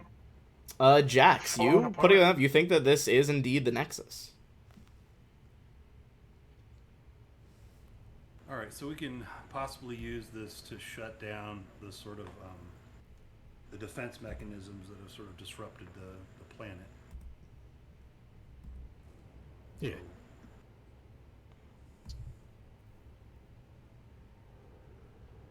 Yeah. Should we do that? All right. Make a computers check to try to shut down this, the Nexus master computer. Alright. Somebody help me out. I can give a hand.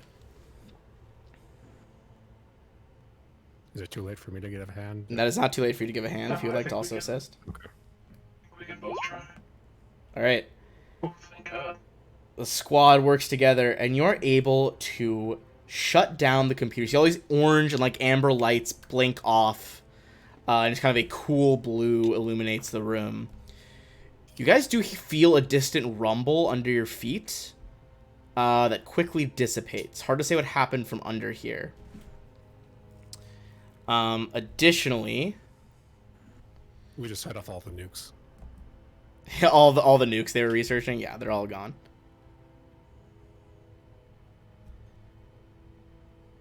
All right. Cool.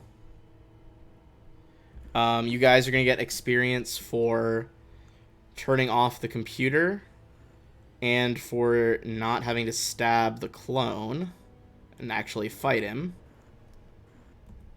There's gonna be...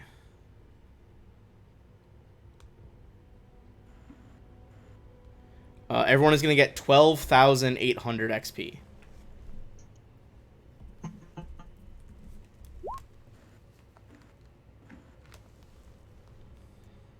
It's a total of 46,720 XP this session. It's a lot. I think we basically cleared this whole alien place out. It might be like, I think we still want to take a quick time just to search the weapons room and see if we can make anything out of that stuff that we found. I agree. We should see, because I mean, maybe that is how we. If he'll agree to come with us, so that at least we or somebody can study him, then maybe we can use this as a distraction. Say, hey, everybody, look, this alien thing is down here. Go look at that, and then we smuggle him onto the ship. Right. Okay. I think the four of us should talk separately from these guys, and just sort of figure out what we want to do. Because, like, aside from just making money, I don't think it's a good idea to try to sneak this guy past the corp. For one, if they find out, they might refuse to pay us. We might get in trouble with, like, and how they might turn hostile and not allow us to leave. And we don't know what this creature's, like, what it can do, what it's all about. If we bring that on our ship, like, what's to stop it from, taking us out? Or what if it can make more clones and the clones replace us, I mean, that's why I think turning it over to Abadar Corp is not a bad idea. Because, yes, it'll be studied, but if it is dangerous, it also won't be just released on an unsuspecting system. Yeah. Yeah, that's fair. That's fair. I mean, even if we don't... Yeah, because, like, even if we didn't turn him in, if we just let him go, like, who knows what he could get up to, potentially. Right. At the end of the day, like, yeah, being tested for the rest of your life isn't that great. But it's not the worst thing that could ever happen, and at the same time, the risks of not doing it are kind of... Do you want a fucking alien creature that, like I'm imagining the worst, where this alien creature, like, infects everything and, like, Yeah. slowly takes over the universe kind of thing. Like, if he, like, touches someone, that's another thing. The other two were in there with him. They may need to do a quarantine. In fact, we might want to just step away from them for a minute. Well, I think based on the check, it sounds like this is kind of a one-off thing, as opposed to, like, an infectious disease. Right. But Research so far would seem to indicate that, like, no one has seen evidence of them corrupting other things. I mean, it might also, like, who knows what if it has any goals, or if it's just straight up just a clone from whatever. Mm-hmm. What if it's actually like malicious, and it actually has goals of its own to try? does it have a goatee? Yes. It does not have a goatee. Unfortunately, no goatee to make a clear-cut decision. Has a top hat and a monocle. It's twirling a mustache. I think the safest thing to do, because we're not equipped to contain or study it, I think we should turn it over to Abadar Corp if we can convince it. Yeah. From what you've told us, the corp we're working for isn't exactly evil. It's not like they're... No. Abadar, I believe, is lawful neutral at his heart. Yeah. He's the god of civilization and commerce. Mm-hmm. they'll do what's right at the end of the day. They won't let something dangerous just slip out into the galaxy. So as a Right. plan, you're gonna like ask him, be like, hey, would you be willing to go to Abadar Core? Or are you just like turning him over without saying that? I'm thinking, yeah, like we need to have a conversation about how we're gonna handle that. Yeah, frankly, I don't think any of us are good enough liars to convince him to not be straight with him here. It's fair. Suppose we don't need to say reasonable. anything. You do have those sedatives, so True, Are they- and are they out of rations here? It seems like they're out of rations, yeah. Do they look hungry and thirsty right now? Oh, for sure. They look hungry, I'm gonna- cold, terrified. In my pack, I have 10 R2Es. I'll take MK to the side. Do you want to slip some sedatives in one of these and just hand it to him?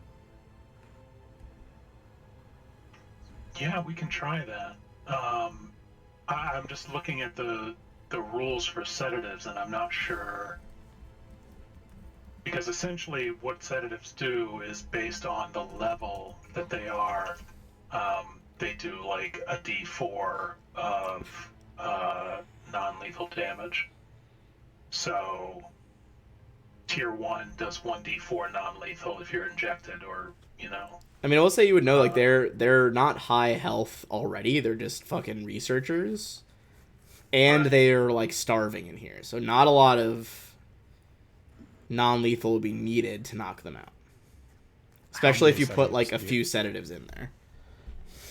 I have many- like 2 tier 1 sedatives, so that would be like a total of 2d4 non-lethal.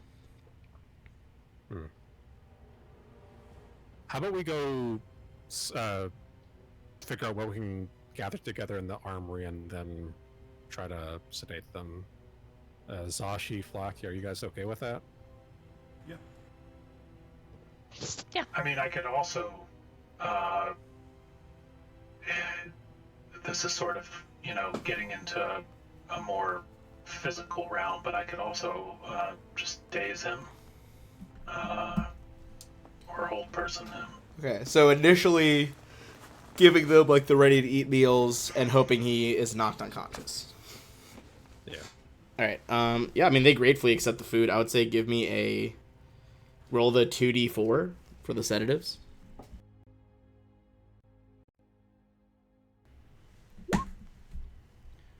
Yeah, oh yeah. He ends up passing out a little bit after he finishes the food. The regular Nifri and the other two are like, is he alright? What's going on? Does he need medical attention? Are I they mean, hurt? Well, he looks stable. He's just tired.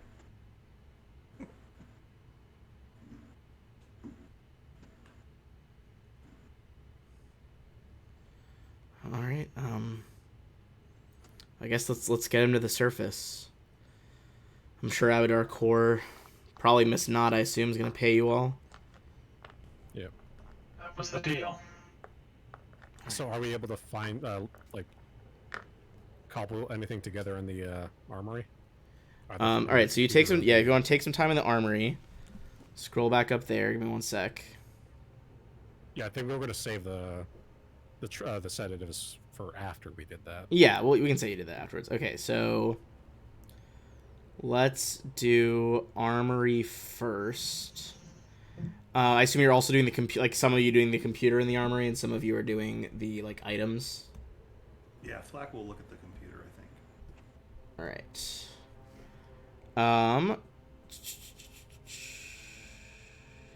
Okay, so give me a computer's check just to access the computer, and then it'll require 1d4 hours of going through it, and then going through the items in the 1d6. Okay, you access it. Where'd my dice go?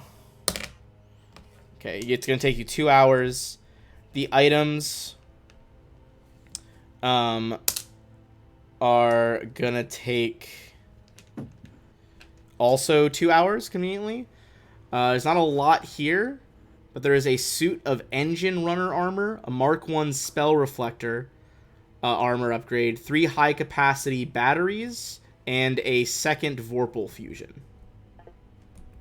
Ooh, Not bad. nice. Oh, I forgot about the Vorpal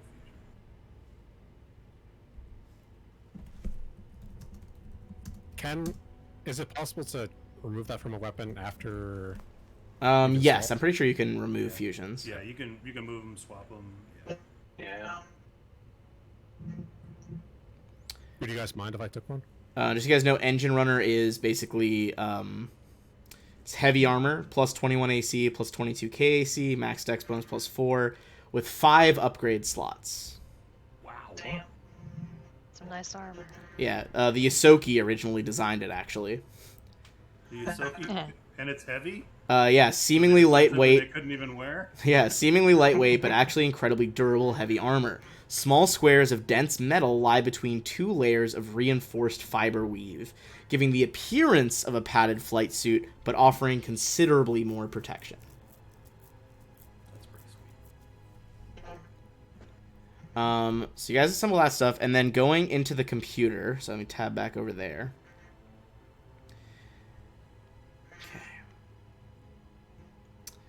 A lot of the information here is fragmented or corrupted, but after a couple hours of scanning, going through it, you learn that the planet the planet you're on was once a military research facility of something called the Civ Dominion, overseen by Commandant Veharanch. Of course, she's a commandant. Veharanch oversaw a project that seems to be referred to by 2 different names. One as Ark Prime and one as Worldseed. Anyone here can give me either a computers, engineering, or physical science check as you go through the files relating to this.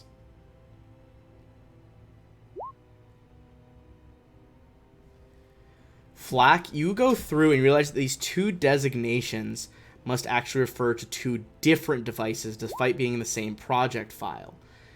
The devices themselves are either enormous mechanical devices or possibly starships. And then the last thing you see, one of the last things you see is the goal of the project is noted as the continuation of Civ's supremacy in the face of Kishali trickery.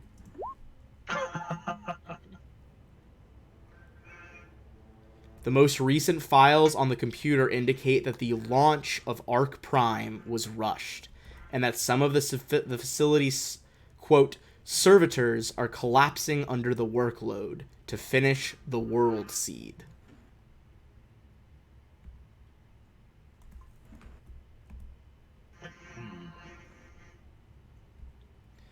The final file, or the final, data entry, that was from the final file, was this.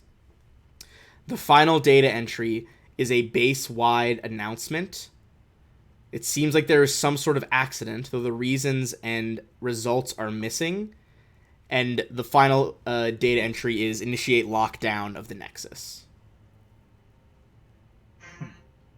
Protecting the Nexus. Indeed.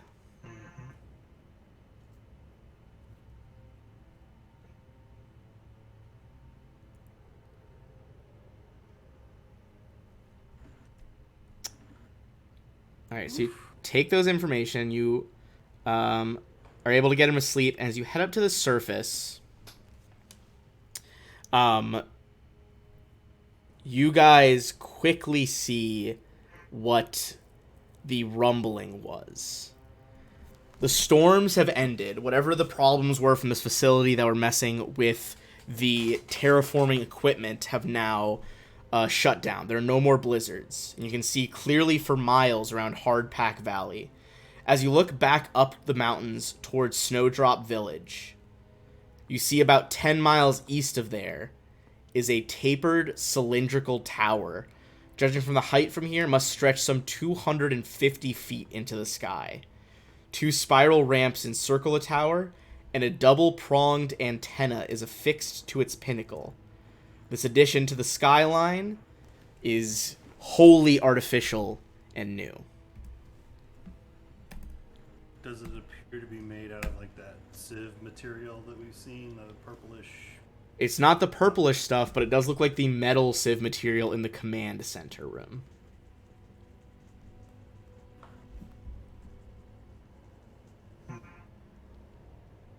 Well, that's probably not good. And with that, that'll be our place to stop for tonight. Dun, dun, dun. Indeed. Lots to think about, and then time to get a bartender and deal with our quantum clone, as well as collect the credits that you are owed. All right. Catch you guys later.